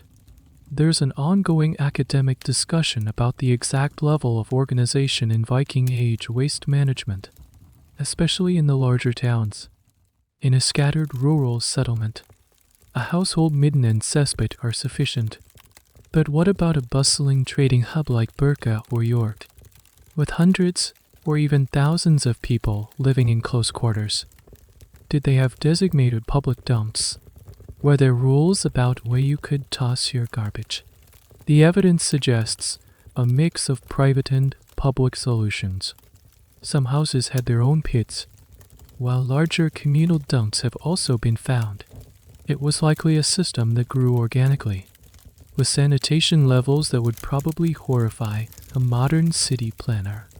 The streets were likely muddy, filled with a mix of dirt, animal droppings, and discarded trash. You would need sturdy shoes and a certain tolerance for mess to navigate them. One interesting and less known aspect of Viking waste is their attitude toward animal bones. After a feast, the bones of the consumed animals weren't always just tossed on the midden. In some cases, particularly for animals sacrificed in a religious ritual, the bones were treated with respect. They might be carefully buried in a pit, or even placed in a river or bog as a form of offering. This suggests the belief that the life force of the animal was still present in its bones, and that they needed to be disposed of in a ritually correct way. So, the decision of where a bone went, to the dump or to a sacred grave, depended on the context of the animal's death. You finish your small chore, leaving your bowl to be washed. The cycle of consumption and disposal is complete for another day. You have eaten, and you have tidied up after yourself in the way of your people. As the evening deepens and the fire dies down, your thoughts turn to more private matters, and to the members of your household who face unique hygiene challenges that are rarely spoken of, but are a fundamental part of life. The longhouse grows quieter as the night deepens. The fire has been banked, casting a soft, flickering glow across the sleeping forms lining the walls. The men are tired from their labor. The children are deep in dreams. But for the women of the household, some hygiene concerns are intensely personal and managed with quiet discretion. You, as an observer of this life, become aware of the silent, unspoken routines that govern female hygiene. In a world without disposable sanitary products, a woman's menstrual cycle presents a significant practical challenge. How was it managed? This is a topic that historical records, mostly written by men and focused on battles and politics, are almost completely silent on. We are left to piece together the story through archaeology, common sense, and clues from other pre-modern cultures. The most likely solution was the use of reusable cloth pads. Women would have used scraps of soft, absorbent fabric, most likely linen or perhaps soft, garnable. These pads, which we might call cloudettes or rags, would be folded and held in place by a belt or simply by the snug fit of their undergarments. After use, they would not be thrown away. Textiles were far too valuable for that. They would be washed, a task that was likely done privately, away from the main household laundry. A woman might take her used cloths to the stream herself, washing them thoroughly and drying them discreetly. This need for clean, absorbent cloth highlights the importance of a woman's personal store of textiles. A young woman, upon marriage, would often bring a dowry that included a chest of linens she had spent years spinning and weaving, while this represented her contribution of wealth to the household. It also contained the raw materials she would need for clothing, bedding, and for managing her own body's cycles for years to come. Another possibility is the use of natural, disposable materials, highly absorbent moss. The same kind you might use as toilet paper could have been used to create a disposable pad. It's naturally antiseptic and incredibly absorbent, capable of holding many times its own weight in liquid. Archaeologists have found evidence of saganum moss being used for various purposes, including as wound dressing and even as a sort of baby diaper. It's highly plausible it was also used for menstruation. A woman could gather it from a nearby bog, use it, and then dispose of it in the cesspit or burn it in the fire. The academic world continues to debate which method was more common. Was it reusable cloth or disposable moss? The answer is likely both. It probably depended on what was available in a particular region. In an area with abundant bogs, moss would be a practical choice. In a region where flax was widely cultivated for linen, cloth might be more common. It could also have been a matter of personal preference or wealth. Perhaps a wealthier woman had a larger supply of linen cloths, while a poorer woman relied more on what she could gather from the wild. The lack of definitive archaeological evidence. Soft organic materials rarely survive 1,000 years. Means this remains a quiet area of historical speculation. Beyond the practicalities, there is the question of cultural attitudes. Was menstruation seen as unclean or taboo? Many ancient cultures had strong ritual prohibitions surrounding menstruating women. They might be forbidden from preparing food, entering sacred spaces, or even sleeping in the main house. We have very little direct evidence of how the Vikings viewed it. The sagas don't mention it. However, given their generally pragmatic and earth-bound spirituality, it's possible their attitude was less about ritual impurity and more about practical management. It was simply a part of life's natural cycle, to be dealt with efficiently and without fuss. Pregnancy and childbirth were, of course, other major events in a woman's life that came with their own set of hygiene challenges. Childbirth would most likely take place within the longhouse, assisted by other experienced women of the community, the informal midwives. Cleanliness during the birth was understood to be important, though their concept of clean was not about microbial sterility.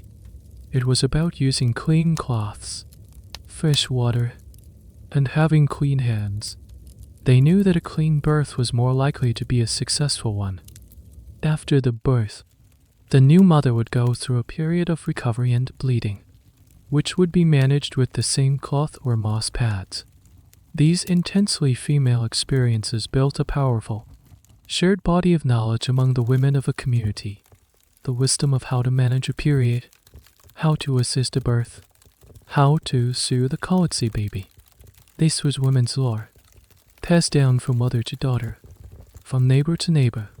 It was a science of the female body, conducted in the quiet corners of a world that we often see as being dominated by the loud, public actions of men.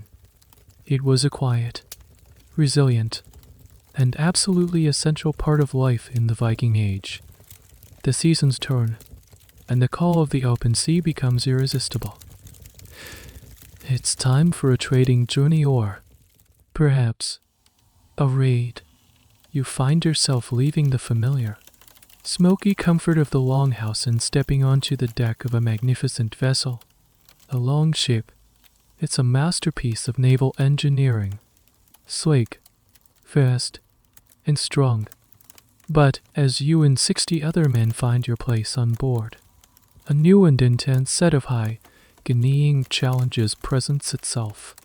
Life on the open ocean is a world away from the established routines of your farmstead. You are packed in like salted herring in a barrel. The ship is long and narrow, designed for speed, not comfort. There is no private cabin, no designated bunk. Your personal space is the wooden sea chest you're sitting on, and the small patch of deck around it. This chest holds everything you own for the journey.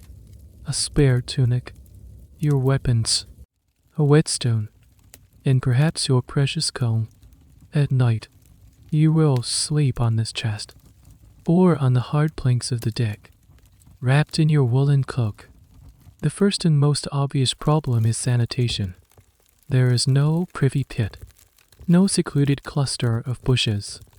Where do you relieve yourself? The answer is brutally simple.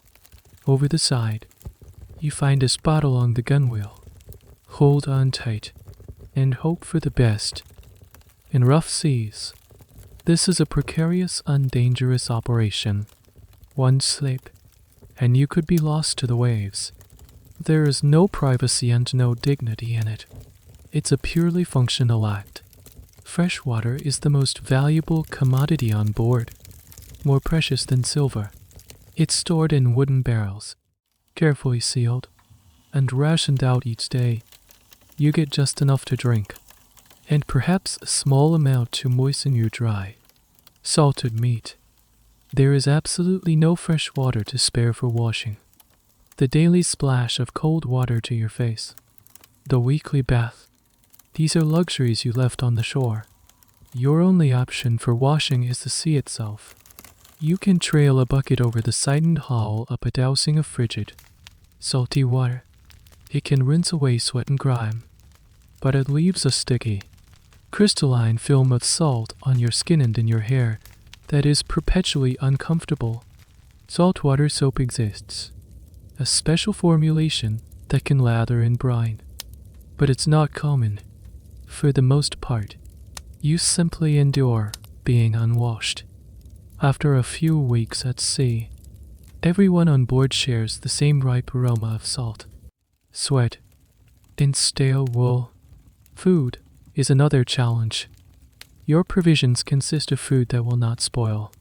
Hardtack biscuits, a simple, unleavened bread baked until it's as hard as a rock, dried and salted meat and fish, cheese, and barrels of water or kale. There are no fresh vegetables or fruits. Cooking is done on a small, tintained firebox, a stone-lined hearth set on the deck, but only in the calmest of weather. Most of the time, you eat your food cold. This monotonous, nutrient-poor diet leads to its own set of health problems, most notably scurvy, a disease caused by a lack of vitamin C, which leads to rotting gums and extreme weakness. Viking sailors, on their long North Atlantic voyages to Iceland and Greenland, would have been at constant risk. This lack of hygiene on board ships is a topic of some debate among reenactors and historians. How bad did it really get? Experimental voyages on replica along ships have provided some insight.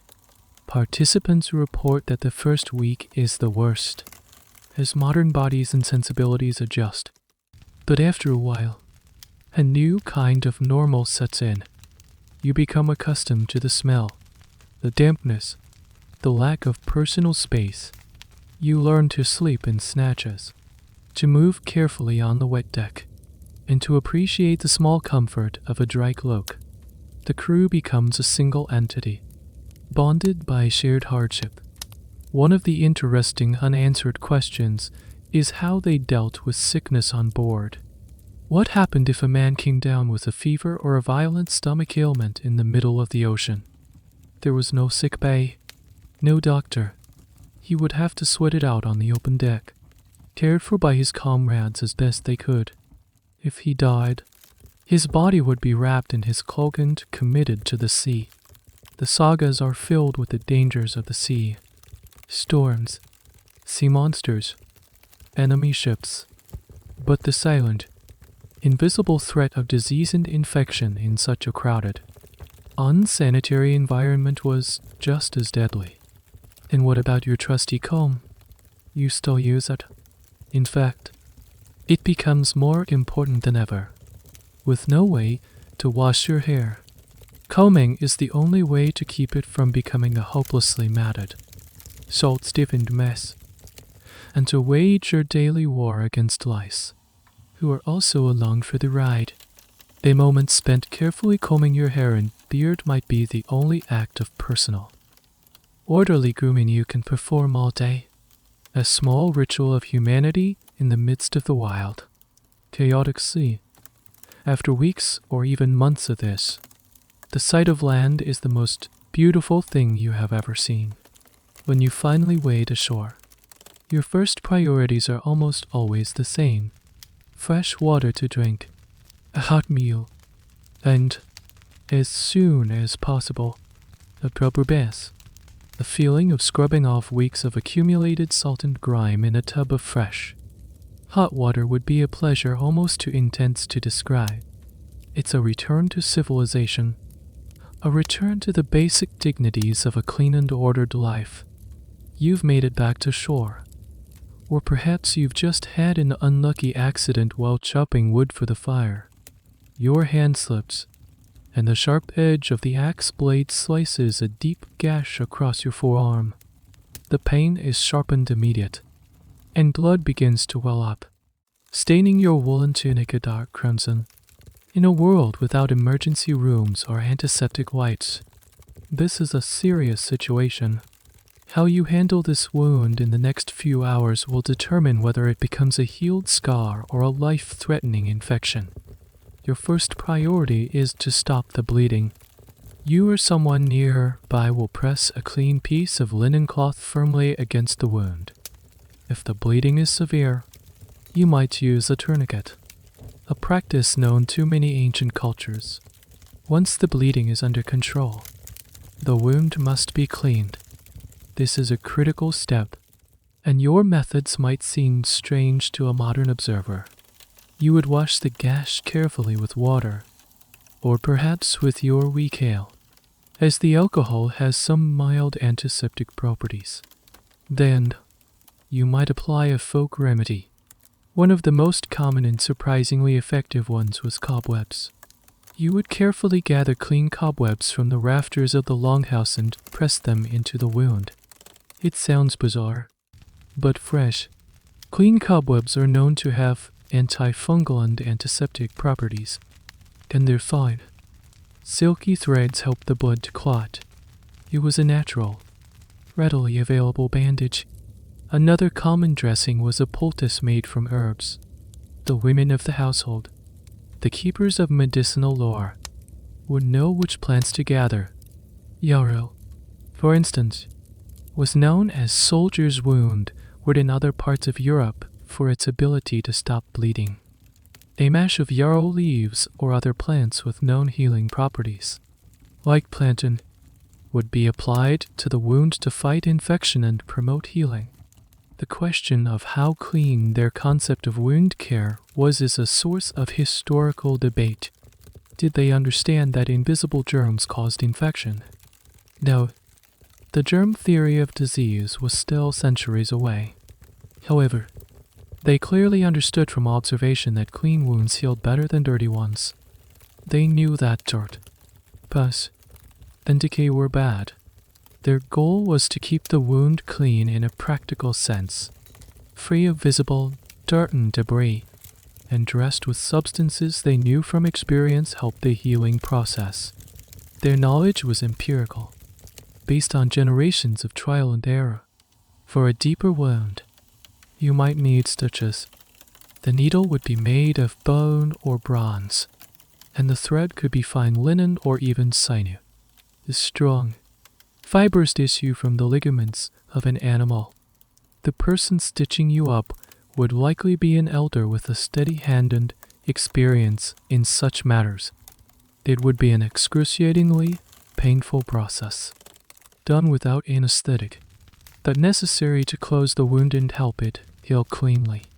One of the more peculiar and debated aspects of Viking medicine is the porridge test for abdominal wounds, described in some sagas.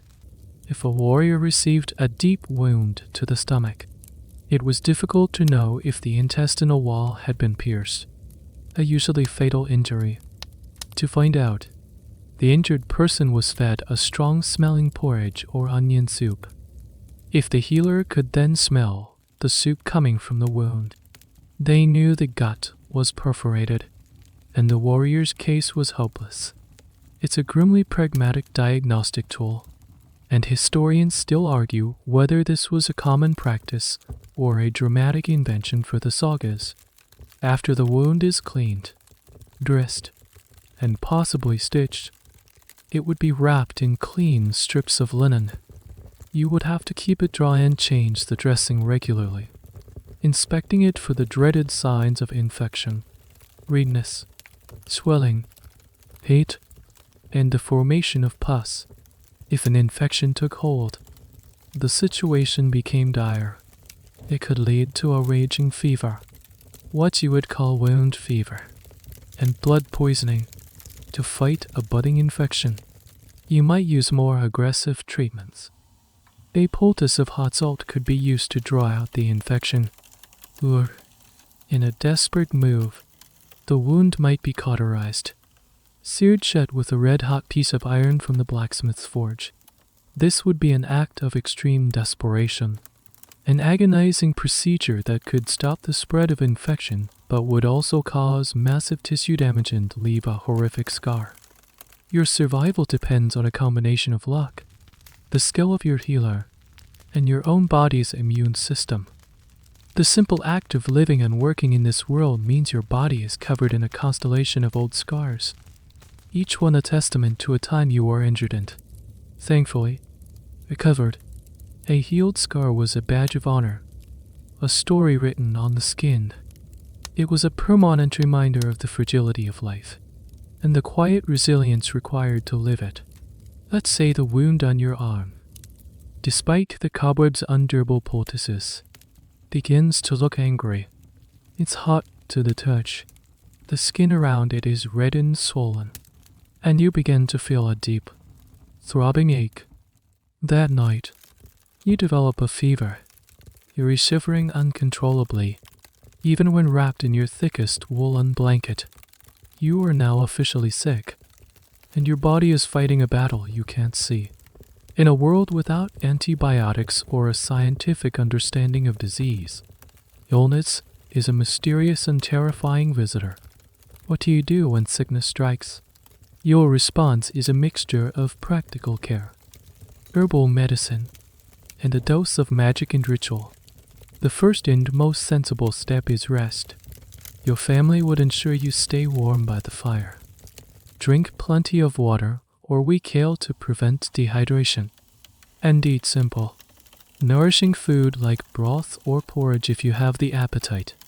This basic supportive care, which gives your body the best possible chance to fight the infection on its own, is the foundation of your treatment. The woman of the house, the keeper of the healing knowledge, would then turn to her arsenal of medicinal plants. She would prepare a tea from midaswat or willow bark, both of which contains salicylic acid, the natural forerunner of aspirin. This would help to reduce your fever and ease the pain. Other herbs might be used to make teas or poultices, each chosen for a specific property known through generations of experience. The knowledge of these plants, where to find them, when to harvest them, and how to prepare them, was a vital skill. and a woman skilled in healing was a highly respected member of the community. But if the fever worsens and you become delirious, your family might believe that more than just your body is at stake. They might conclude that the illness is not natural, that it's the result of a curse, an angry spirit, or the elf shot. A belief that invisible arrows shot by elves or other supernatural beings could cause sudden, unexplained pain and sickness. In this case, practical medicine was not enough. You needed a spiritual cure. This is where the VO, LVA, or Sakana, a seeress or sorceries, might be called upon. She was a powerful and oft unfeared figure in Norse society, a woman who could communicate with the spirit world, see the future, and perform seer, a form of Norse magic. She would arrive at the longhouse, perhaps carrying a staff and wearing distinctive clothing that set her apart. Her diagnostic process would be spiritual. She might enter a trance, chanting and drumming, to travel in spirit to find the cause of your illness. Was it a Dr. Augustar, an undead creature, haunting your family? Was it a curse laid by a rival? Once the cause was identified, she would perform a ritual to counteract it. This might involve carving protective runes on a piece of wood and placing it under your bed. She might perform a ritual of purification, using smoke from burning herbs to cleanse the longhouse of malign influences. She would chant gold RAR, magical incantations designed to bind the sickness and drive it away. The effectiveness of these magical cures is a source of endless fascination and debate for historians. From a scientific perspective, the chants and runes had no direct effect on the bacteria multiplying in your bloodstream. However, the psychological impact was immense. The arrival of the seeress provided hope and a sense of agency in a terrifying, uncontrollable situation. It assured you and your family that something powerful was being done. The placebo effect, where a patient's belief in a treatment can cause real physiological improvement, is a powerful force. The calming rituals, the focused attention, and the belief that a spiritual battle was being won on your behalf could have reduced stress, strengthened your will to live, and given your immune system a fighting chance. So, your treatment is a holistic, two-pronged attack. Your body is being treated with rest and herbal remedies, while your spirit is being treated with magic and ritual. The two were not seen as separate. They were intertwined aspects of the same problem. Ultimately, your fate lies in the balance. Some illnesses were simply too powerful. Diseases like pneumonia, dysentery, or smallpox could sweep through a community with devastating effect, and no amount of herbal tea or magical chanting could stop them. The Viking Age was a world with a high infant mortality rate and a much lower life expectancy than today. Death from sickness was a familiar presence, but many people did survive.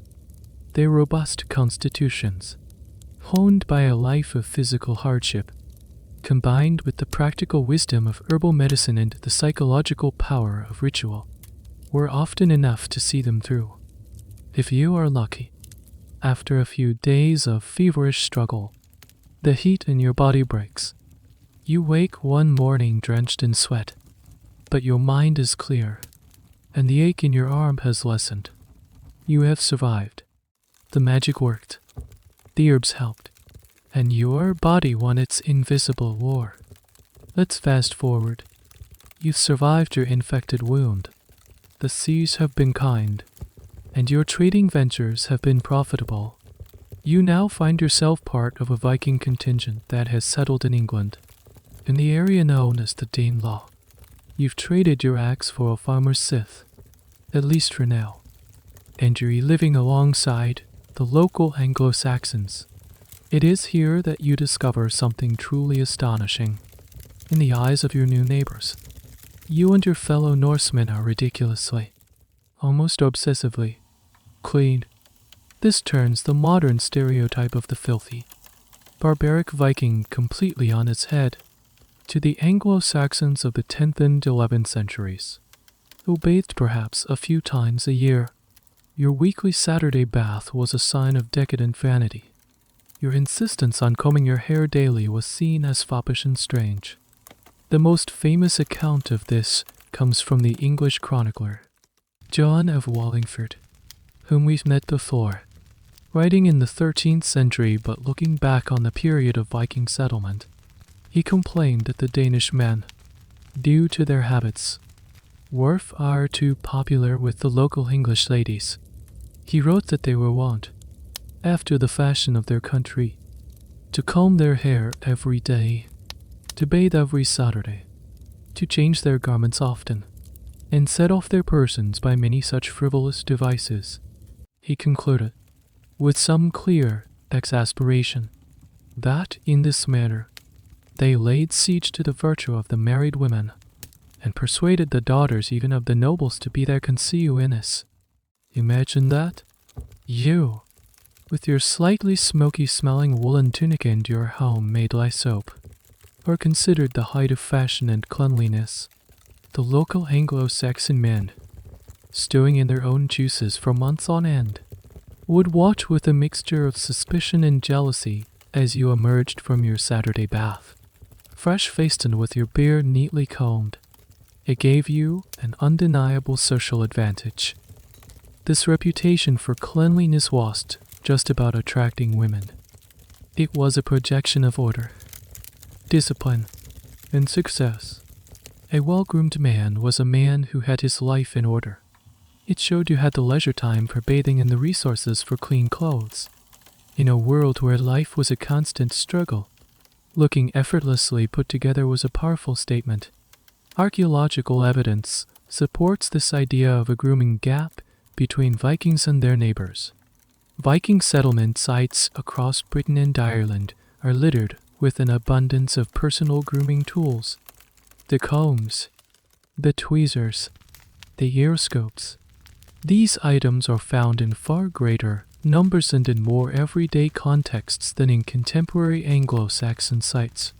For the Vikings, these weren't just luxury items for the elite. They were everyday necessities for a broad swath of the population.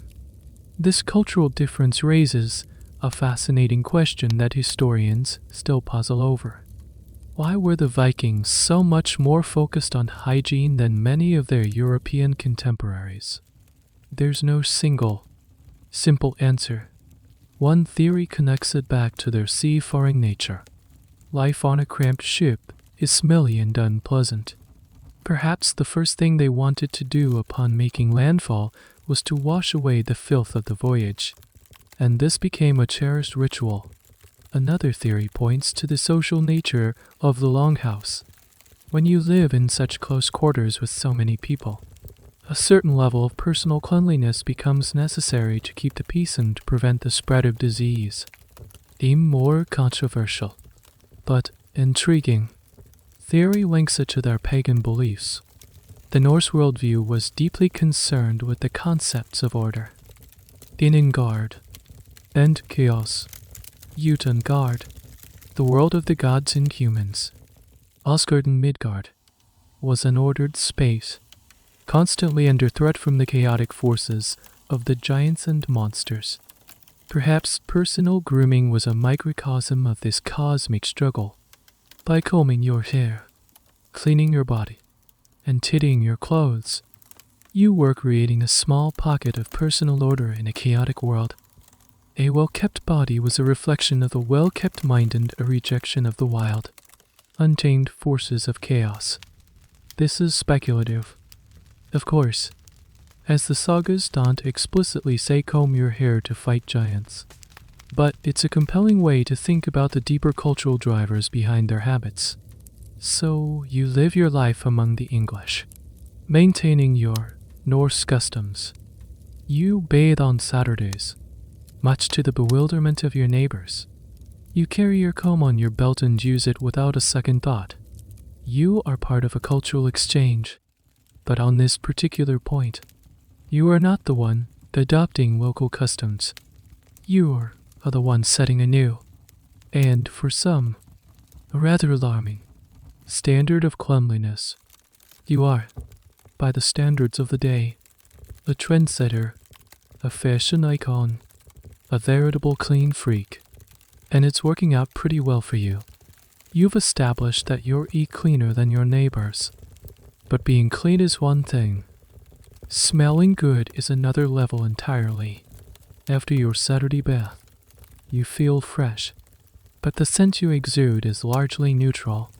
The faint smell of lye soap, clean wool, and your own skin, in a world of strong, ever-present odors, from wood smoke to lipstick. How could you stand out? How could you add a pleasant fragrance to your personal space? This is where you might delve into the subtle world of Viking Age perfumes and deodorants. You wouldn't be spritzing on a fancy cologne from a glass bottle, but you had your methods for smelling a little less, like the daily grind, and a little more appealing. Your first and most accessible source of fragrance comes from the plant world. After washing your hair, you might rinse it with water that has been infused with fragrant herbs. The flowers of Midaswat, for example, have a strong, sweet, almond-like scent. A final rinse with Midaswat infused water would leave a delicate, pleasant aroma in your hair for a day or two. Other fragrant plants like lavender, if available in your region, mint, or sweet woodruff could be used in the same way. These same herbs could be dried and tucked into small cloth pouches. You could place these pouches among your clothes in your storage chest, imparting a subtle, fresh scent to the fabric. This would help to combat the stale, smoky smell that your woolen tunics so easily acquired. It was a simple, domestic form of potpourri. Another method was to use scented oils or fats. You could render animal fat and infuse it with fragrant petals or herbs, creating a simple perfumed pomade. You could rub a small amount of this into your beard or hair, or onto your skin. This would not only give you a pleasant scent but also act as a moisturizer, conditioning your hair and protecting your skin from the wind and cold. For the truly wealthy, there was the allure of imported, exotic fragrances. The Vikings were, above all, master traders and travelers. Their voyages took them down the rivers of Russia to the great cities of Byzantium, which they called Encyclopedia, and the markets of the Middle East. From these travels, they brought back incredible luxuries, including resins and spices that were completely unknown in Scandinavia. Imagine a chieftain, a successful trader, returning from a long voyage. In his sea chest, among the silver coins and fine silks, might be a small lump of frankincense or myrrh. These aromatic tree resins, famously from the Arabian Peninsula, produce a rich, complex, and powerful scent when burned. You wouldn't use them as a personal perfume, but you might burn a tiny piece on the coals of the fire during a special feast. The fragrant smoke would fill the longhouse, a sign of immense wealth and worldliness, temporarily overpowering the usual smells of smoke and stew with the sacred aroma of a distant, sun-drenched land. This use of scent to create an atmosphere is something historians believe was an important part of Viking ritual and social life. Was the burning of incense a purely social display, or did it have religious significance? In many cultures, the smoke of incense is seen as a way to purify a space or carry prayers to the gods. It's a point of ongoing academic discussion whether the Vikings attached similar spiritual meaning to these imported scents, or if they were simply the ultimate status symbol, the Viking equivalent of lighting a cigar with $100 bill. The evidence is too scarce to say for sure. Beyond resins, they may have also traded for spices like cinnamon or cardamom, which could be used to flavor food but also had powerful aromatic qualities. A small amount of ground spice could be added to a pomade or a pouch of herbs to create a more exotic scent.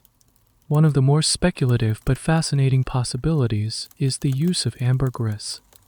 This waxy, fragrant substance is produced in the digestive system of sperm whales and can be found washed up on coastlines. It has been a prized ingredient in perfumery for centuries. Given the Vikings' mastery of the North Atlantic, it's highly likely they would have encountered it. Did they recognize its value as a fragrance and trade it? Or did they simply discard it as strange sea foam? We have no definitive proof, but it's an intriguing thought.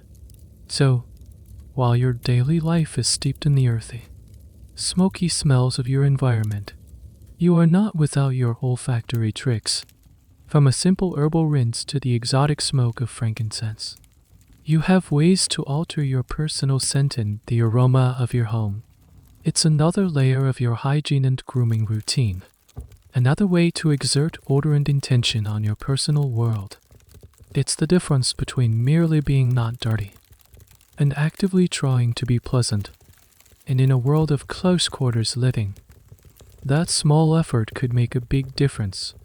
You stand in the main hall of a powerful chieftain during a bustling feast. The air is thick with the smells of roasting meat, honeyed meat, and the special, fragrant smoke of imported incense. As you observe the crowd, a subtle but clear pattern begins to emerge. You can almost gauge a person's social standing, not just by the quality of their clothes or the jewelry on their arms, but by their state of cleanliness and grooming. In the Viking Age, hygiene is a powerful, if unspoken, language of status. Look at the chieftain himself, sitting in his high seat. His beard is immaculately braided, perhaps with small, silver rings woven into it. His long hair shines with a faint sheen of conditioning oil. His woolen tunic is not only brightly colored with expensive dyes, but also appears clean and well cared for, free of the stains and grime of manual labor. When he speaks, you notice his teeth are not worn down to the same degree as a common farmer's. This is because his diet contains more soft bread, tender meat, and less of the gritty, stone-ground porridge that wears down enamel. He smells faintly of the herbal pomade in his hair, not of the barn or the fishing boat. Now, look at his wife. She wears a magnificent set of oval brooches on her dress, from which a string of colored glass beads is hung. Also hanging from her brooches is a finely crafted silver grooming kit, a set of tweezers, an ear scoop, and a nail pick, all gleaming in the firelight. It's both a practical set of tools and a piece of jewelry, a public declaration that she cares for the minutiae of her appearance. Her skin is likely softer, her hands less calloused, as she directs the household rather than performing the most arduous tasks herself. Contrast this with a simple farmer or a blacksmith from the settlement. His beard might be combed, but it's likely shorter and more practical for his work. His clothes are functional, made of undyed or locally dyed wool, and they carry the permanent scent of his trade, the earthy smell of the field or the metallic tang of the forge. His hands are rough and calloused, his fingernails likely rimmed with dirt that even a good scrubbing can't fully remove. He is clean by the standards of his day. He bathes on Saturday like everyone else, but he lacks the polished, refined cleanliness of his leader. And at the lowest rung of the social ladder is the thrall, the slave. A thrall might be a captive from a raid or someone born into servitude. Their access to the tools of hygiene is limited. They might not own a personal comb, using their fingers or a simple wooden stick instead. They would bathe, but likely last, in the cold, used water. Their clothes would be the most basic, worn-out hand-me-downs. A thrall's state of hygiene is a direct reflection of their lack of freedom and personal resources. They are not dirty because they are inherently unclean. They are dirty because their time and energy are not their own. This hierarchy of hygiene is a subject that fascinates archaeologists and historians. When a grave is excavated, the presence or absence of grooming tools is a major clue to the individual's social status. A grave containing a full set of bronze or silver grooming tools, a fine antler comb, and perhaps even a razor for shaving, almost certainly belongs to a person of some standing. A grave with no such items suggests a person of a lower class. The quality of the teeth also tells a story of status. The skeletons of high status individuals from Viking Age sites sometimes show fewer signs of the extreme dental wear seen in the general population, confirming their softer, more refined diet. The debate continues, however, on how strictly these lines were drawn. Was it possible for a low-born but ambitious individual to use meticulous grooming as a way to project a higher status than they actually held? Could a well-groomed appearance help a person climb the social ladder? The sagas are full of stories of heroes who win fame and fortune through their deeds, and they are often described as being handsome and well-kept. It's likely that appearance and action went hand in hand. A warrior who was successful in raids would have the wealth to afford fine clothes and grooming tools, and the pride to use them. So, as you look around the chieftain's hall, you are reading a complex social text written in the language of cleanliness. The shine on a man's hair, the quality of his comb, the state of his tunic. These are all signals, broadcasting a person's place in the intricate, competitive, and highly stratified world of Viking society. Cleanliness is not just about health or comfort. It is about power. It is a visible manifestation of success. A daily ritual that reinforces the social order of your world. The air in the settlement is buzzing with a special kind of energy. It's not the regular rhythm of a workday or the relaxed anticipation of a Saturday bath. A powerful, neighboring chieftain is coming for a visit to discuss an alliance, and a great feast is being planned to honor him and his retainers. This isn't just a meal. It's a critical diplomatic event. Every detail must be perfect to project an image of strength, wealth, and good order. And that means it's time for a deep clean. The entire household is mobilized. This is a level of cleaning that goes far beyond the daily sweep or the weekly bath. The very first task is to air out the longhouse. The heavy wooden doors at both ends are thrown open, and for a few hours, a cross breeze is allowed to whip through the hall. It doesn't eliminate the smoky smell, which is baked into the very timbers, but it does help to clear out the stale, stagnant air and lessen the intensity of the accumulated smells of people, animals, and old food. While the house airs, the women get to work on the floor. The old, trampled rushes and straw that cover the earthen floor are swept up and carried outside to the midden. For a short time, the bare, dark earth is exposed. Then, fresh rushes and straw are brought in and spread thickly across the floor. Fragrant herbs, like midazot, mint, or sweet woodruff, are mixed in with the fresh flooring. As people walk on it during the feast, the herbs will be crushed, releasing a pleasant, clean scent that will rise to meet the guests. It's a natural, medieval air freshener. The wooden benches and sleeping platforms are wiped down with damp cloths. Any lingering clutter, stray tools, bits of leatherwork, a child's toy, is tidied away and put in its proper place. The goal is to make the longhouse look as spacious, orderly, and well managed as possible. Even the shields hanging on the wall might be taken down and given a wipe to brighten their painted surfaces. At the same time, a flurry of personal grooming begins. This event calls for everyone to look their absolute best. An extra bath might be in order, even if it is on Saturday. Tubs are filled, and stones are heated. Everyone, from the chieftain down to the youngest freeborn child, will wash thoroughly. This is not the time to be cutting corners. You take extra care with your grooming routine. You use your finest comb, meticulously working through your hair and beard until they are perfectly smooth and ordered. You might spend more time with your grooming kit, ensuring your fingernails are clean and trimming any stray hairs. You select your best tunic, the one with the embroidered trim that you save for special occasions. It might not be freshly washed, but it's the cleanest and most presentable one you own. The idea is for your entire household to present a united front of prosperity and self-respect.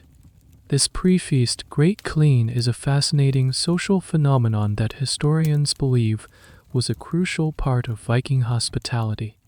The sagas are filled with detailed descriptions of feasts, and they often mention the preparations. A host's reputation rested on their ability to provide generous hospitality, which included not just abundant food and drink, but also a clean and welcoming environment. A guest arriving at a dirty, disorderly hall would see it as a sign of disrespect, and an indication that the host was poor, lazy, or incompetent, not someone you do want as an ally. The level of effort involved also sparked some historical debate. How much of this was for the guests, and how much was for the household's own sense of pride and occasion? It was likely a bit of both. The impending arrival of important guests provided the deadline and the motivation, but the act of cleaning and preparing together also served to reinforce the household's own identity and cohesion. It was a communal effort that made everyone feel part of something important. Even the food preparation has a hygiene element. The best and freshest ingredients are chosen. The cooking area around the hearth is tidied, and the great cauldron is scoured clean before the feast is prepared. The serving bowls and drinking horns are washed and laid out, ready for the guests. By late afternoon, the transformation is complete. The longhouse looks and smells better than it has in months. The floor is fresh and fragrant. The fire is roaring, ready for the roasting of a whole pig. And the people of the household are all washed, combed, and dressed in their finest attire. You are not just preparing for a party, you are preparing for a performance. You are setting the stage to show your visitors that this is a household of substance, a family worthy of respect and alliance. The cleanliness of the hall and its inhabitants is the first powerful message you will send, long before the first drinking horn is raised in a toast. The feast is in full swing. You are sitting on a bench, a carved wooden bowl of roasted pork in your lap and a horn of sweetmeat in your hand. The chieftain's hall is loud, warm, and filled with the boisterous energy of two households coming together. Across from you, a guest from the visiting party lets out a hearty laugh, revealing a full set of teeth. As you look at his smile in the flickering firelight, you are reminded of the story that teeth tell. You take a bite of the tender roast pork. It's a welcome change from the usual diet of tough, salted meats and coarse porridge. It's this everyday diet that has had the most profound and permanent effect on your own teeth. You run your tongue over them. The surfaces of your molars feel flat, worn down from years of grinding stone-ground grains. This dental wear is a shared characteristic of almost everyone in the room who isn't of the highest nobility. It's the signature of your peasant diet, a permanent and record of the grit in your daily bread. This extreme wear, while it looks alarming, was necessarily a bad thing. The flattened surfaces of the teeth were, in a way, self-cleaning, with fewer deep crevices for food to get stuck in. This, combined with the almost complete lack of sugar in your diet, is why you and your contemporaries suffer from surprisingly few cavities, or caries. Archaeologists studying Viking skeletons are consistently struck by this. While the teeth are often worn down to the pulp, they show very little of the decay that plagues modern, sugar-loving populations. A skull with a full set of worn, but cavity-free teeth is a common find. However, other dental problems were rampant. The constant, heavy-duty chewing and the pressure on the jaw often lead to periodontal disease. Your gums would recede, and you might suffer from chronic inflammation. This could lead to abscesses, painful, pus-filled infections at the root of a tooth. An abscess was a serious medical emergency. The pain would be excruciating, and the infection could spread to the jawbone and beyond, causing systemic illness and, in some cases, death. You've known people who have died from a bad tooth. It's a grim reminder of how dangerous a simple dental problem could be. You look again at the laughing man's teeth. You notice something else. His front teeth have strange, horizontal lines carved into them. 3 perfect, parallel grooves on each of his upper incisors. You've seen this before. He is a merchant or a warrior who has traveled widely, perhaps from the island of Golland. These are the filed teeth you've heard about. A deliberate and intimidating cosmetic modification. The exact method for creating these grooves is a topic of intense speculation among historians and experimental archaeologists. How did they do it with such precision? Did they use a small metal file? Was the person fully conscious, enduring the painful and jarring process for the sake of fashion or group identity? And what did they fill the grooves with? The leading theory is some kind of pigment, like charcoal paste or resin mixed with a colorant, to make the stripes stand out. It was the ultimate commitment to a certain look, a permanent and painful piece of body art.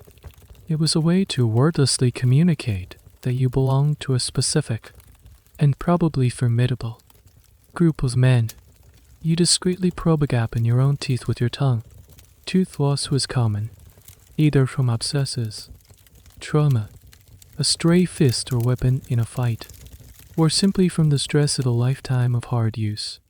Once a tooth was gone, there were no implants or bridges to fill the gap. You just learned to live with it, chewing on the other side of your mouth. An older person in the hall might have very few teeth left, subsisting on soft foods like porridge and stews. The state of a person's teeth provided an instant, if subconscious, assessment of their life. You could guess their age from the degree of wear, their diet from the presence or absence of cavities, and even their social group or origin from unique modifications like filed grooves. Your teeth were a resume, a medical history, in a passport, all visible in a single smile. So, as you enjoy the rare luxury of the feast, you are acutely aware of the privilege. This soft, easily chewed meat is a vacation for your jaw. Tomorrow, it will be back to the coarse bread and the tough, salted fish, the diet that has shaped your very skeleton, starting with the 32 small, hard storytellers inside your mouth. The years pass, the feasts and the famines, the raids and the harvests, all blend into a long, rich life. That life, even a long one, must eventually come to an end. An old warrior from your settlement, a man you have known since you were a child, has passed away peacefully in his sleep. His time in Midgard is over, and it is now time for his final journey. The preparations for his departure are the last, and perhaps most profound, act of hygiene and care he will receive. The body is taken from the sleeping platform where he died and is laid out on a wooden table or bier in the center of the longhouse. The first task falls to the women of his family, his wife, his daughters, his sisters. It is their responsibility to wash the body. This is not a rushed or purely functional cleaning. It is a slow, respectful, and ritualistic act. They bring basins of water, which might be warmed slightly. Using soft linen cloths, they gently wash his entire body, from his head to his feet. They clean away the sweat and soil of his final illness, making him presentable for his journey to the afterlife. This act of washing is deeply intimate, a final service of love and care for the man they knew. It mirrors the first bath he received as a newborn infant, bringing his life full circle. Once the body is clean, it is dressed. He is not clothed in old rags, but in his finest garments, a clean linen undertunic, his best woolen tunic with the embroidered trim, and his favorite cloak. This is to ensure he arrives in the afterlife, whether it be Valhalla for a warrior or the peaceful fields of folk Van Giar, looking like a man of status and honor. His hair and beard, which he took such pride in during his life, are given one last, meticulous combing. His wife might do this herself, her hands moving with familiar care, untangling the knots and smoothing the gray hairs into place. It's a silent, tender farewell, a final act of grooming that honors the identity he projected to the world. The specific rituals of this process are something historians piece together from archaeological finds and descriptions in the sagas. The famous account of a Rus chieftain's funeral by the Arab traveler Ibn Fadlan in the 10th century provides a graphic, if second-hand, description of a ship burial on the Volga River. He describes the deceased being dressed in fine clothes and placed in a temporary grave for 10 days while the final preparations are made. During this time, his possessions are divided, and his funeral ship is prepared. This account, while focused on a specific group of Scandinavian raiders in the east, gives us a glimpse into the scale and importance of these funerary preparations. A subject of much academic debate is the concept of human sacrifice in these rituals. Ibn Fadlan's account notoriously describes a thrall girl volunteering to be sacrificed and buried with her master. While this is a dramatic and oft uncited part of his narrative, archaeologists argue about how common this practice actually was. Most Viking graves do not contain evidence of human sacrifice. It may have been a rare ritual, reserved for the most powerful chieftains, or perhaps a practice that was more common among the Eastern Rus Vikings than in Scandinavia itself. The idea was that the deceased would need servants and companions in the next life, but whether this was usually achieved through symbolic offerings or actual sacrifice is a contentious point. After the preparation of the body is complete, the funeral itself takes place. This could be an inhumation, where the body is buried in the earth, or a cremation, where the body is burned on a great pyre. The choice often depended on regional customs and the time period. In either case, the deceased is sent off with grave goods, the items he will need in the afterlife. This includes his weapons, a sword, an axe, a shield, his tools, his drinking horn, and, almost always, his personal grooming kit. The inclusion of his comb, tweezers, and razor in his final resting place is the ultimate testament to how integral these items were to his identity. He wouldn't go to the afterlife without the tools to keep himself well groomed. As you watch the funeral pyre burn, or help to place the final stones over the burial mound, you are witnessing the completion of a life cycle. The care and hygiene that defined his presence in the world of the living are extended to his journey into the great unknown. It's a final act of order, a final cleaning, a final tidying up before the soul departs. It's a powerful statement that even in the face of death, the dignity of the individual, maintained through a lifetime of small, hygienic rituals, is honored and preserved. The funeral pyre has died down, and the last stone has been set upon the burial mound. Life in the settlement slowly returns to its familiar rhythm. The memory of the old warrior will live on in Storesund, in the silent presence of his grave mound on the horizon. As you sit by the fire that evening, carving a new handle for a tool. Your hand falls upon your own trusted comb, tucked into your belt. You pull it out and look at it in the flickering light. This small object of bone and rivets feels heavier now, charged with meaning. This comb, and all the rituals surrounding it, are the threads that connect the seemingly contradictory aspects of your life. You live in a world that is, by modern standards, filled with grime, smoke, and disease. You sleep on straw, share your home with animals, and eat food preserved by primitive means. Yet, you are not dirty. You are a person of profound and particular hygiene.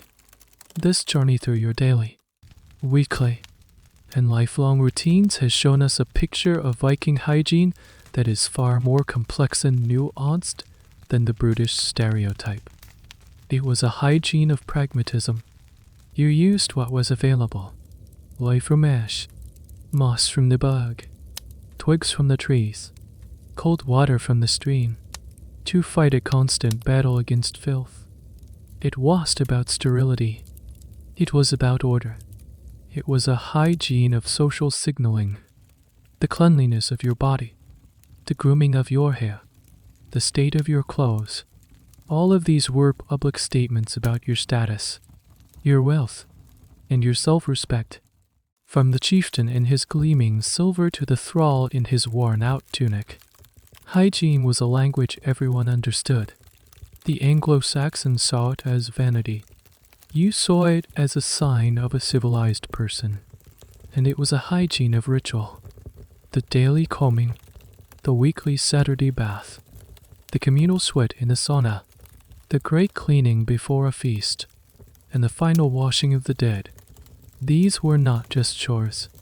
They were rhythms that structured your life, bonded your family and community, and connected you to a deeper cultural sense of what it meant to be a proper Norseman or Norseman or Norsewoman.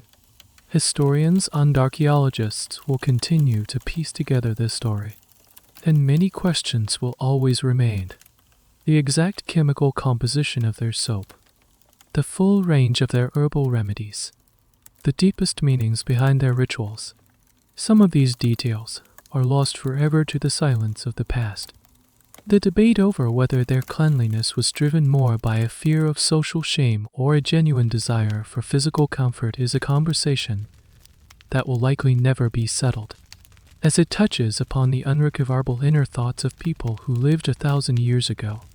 But the artifacts they left behind speak volumes. The thousands of combs, the delicate tweezers and deer scoops, the soapstone bowls, the remains of bathhouses. They are the physical evidence of a culture that cared deeply about cleanliness. They tell a story that contradicts the horned-helmeted barbarian of legend and replaces him with a much more interesting and relatable figure, a person who, at the end of a long day of hard work, just wanted to feel the simple, profound pleasure of being clean. The legacy of this obsession with cleanliness even echoes in our modern language. The English word Saturday is a direct descendant of the old Norslao Gardagiar, washing day. Every time we name the day of the weekend, we are unknowingly paying tribute to the Vikings and their cherished weekly bath. A small, 1,000-year-old piece of their world is still embedded in ours. You run your thumb over the carved patterns on your comb one last time before tucking it safely away. The fire is low, and the longhouse is quiet. It is time for sleep. Tomorrow, the cycle will begin again. You will wake in the smoke. You will wash in the cold water, and you will bring order to your small corner of the world, one strand of hair at a time. The world of the longhouse begins to fade, the sharp edges of its reality softening into the haze of a dream. The smoky air thins. The rough wool of your blanket melts into the familiar comfort of your own bed. The distant sounds of the fjord and the crackle of the fire are replaced by the gentle hum of the fan you left on. The soft, steady whisper in the quiet of your room. You are floating now, drifting on the slow, easy currents of approaching sleep. The concerns of the Viking world, the itch of a louse, the chill of the morning water, the taste of salty fish, dissolve like mist. You can feel the day's tension leaving your muscles, your breathing becoming deeper, slower. You are no longer on a hard, straw-filled platform, but nestled in softness. There is no chieftain to impress, no raid to prepare for. There is only this moment of profound peace, this gentle descent into rest. The story is over. Its echoes now just faint, pleasant murmurs in the back of your mind. Let them be the soundtrack to your dreams, a quiet reminder of a world both harsh and beautiful. Let your mind drift. Let your body be heavy and still. You are safe. You are comfortable. And a long, restorative night of sleep is waiting for you. The end of the article. Good night.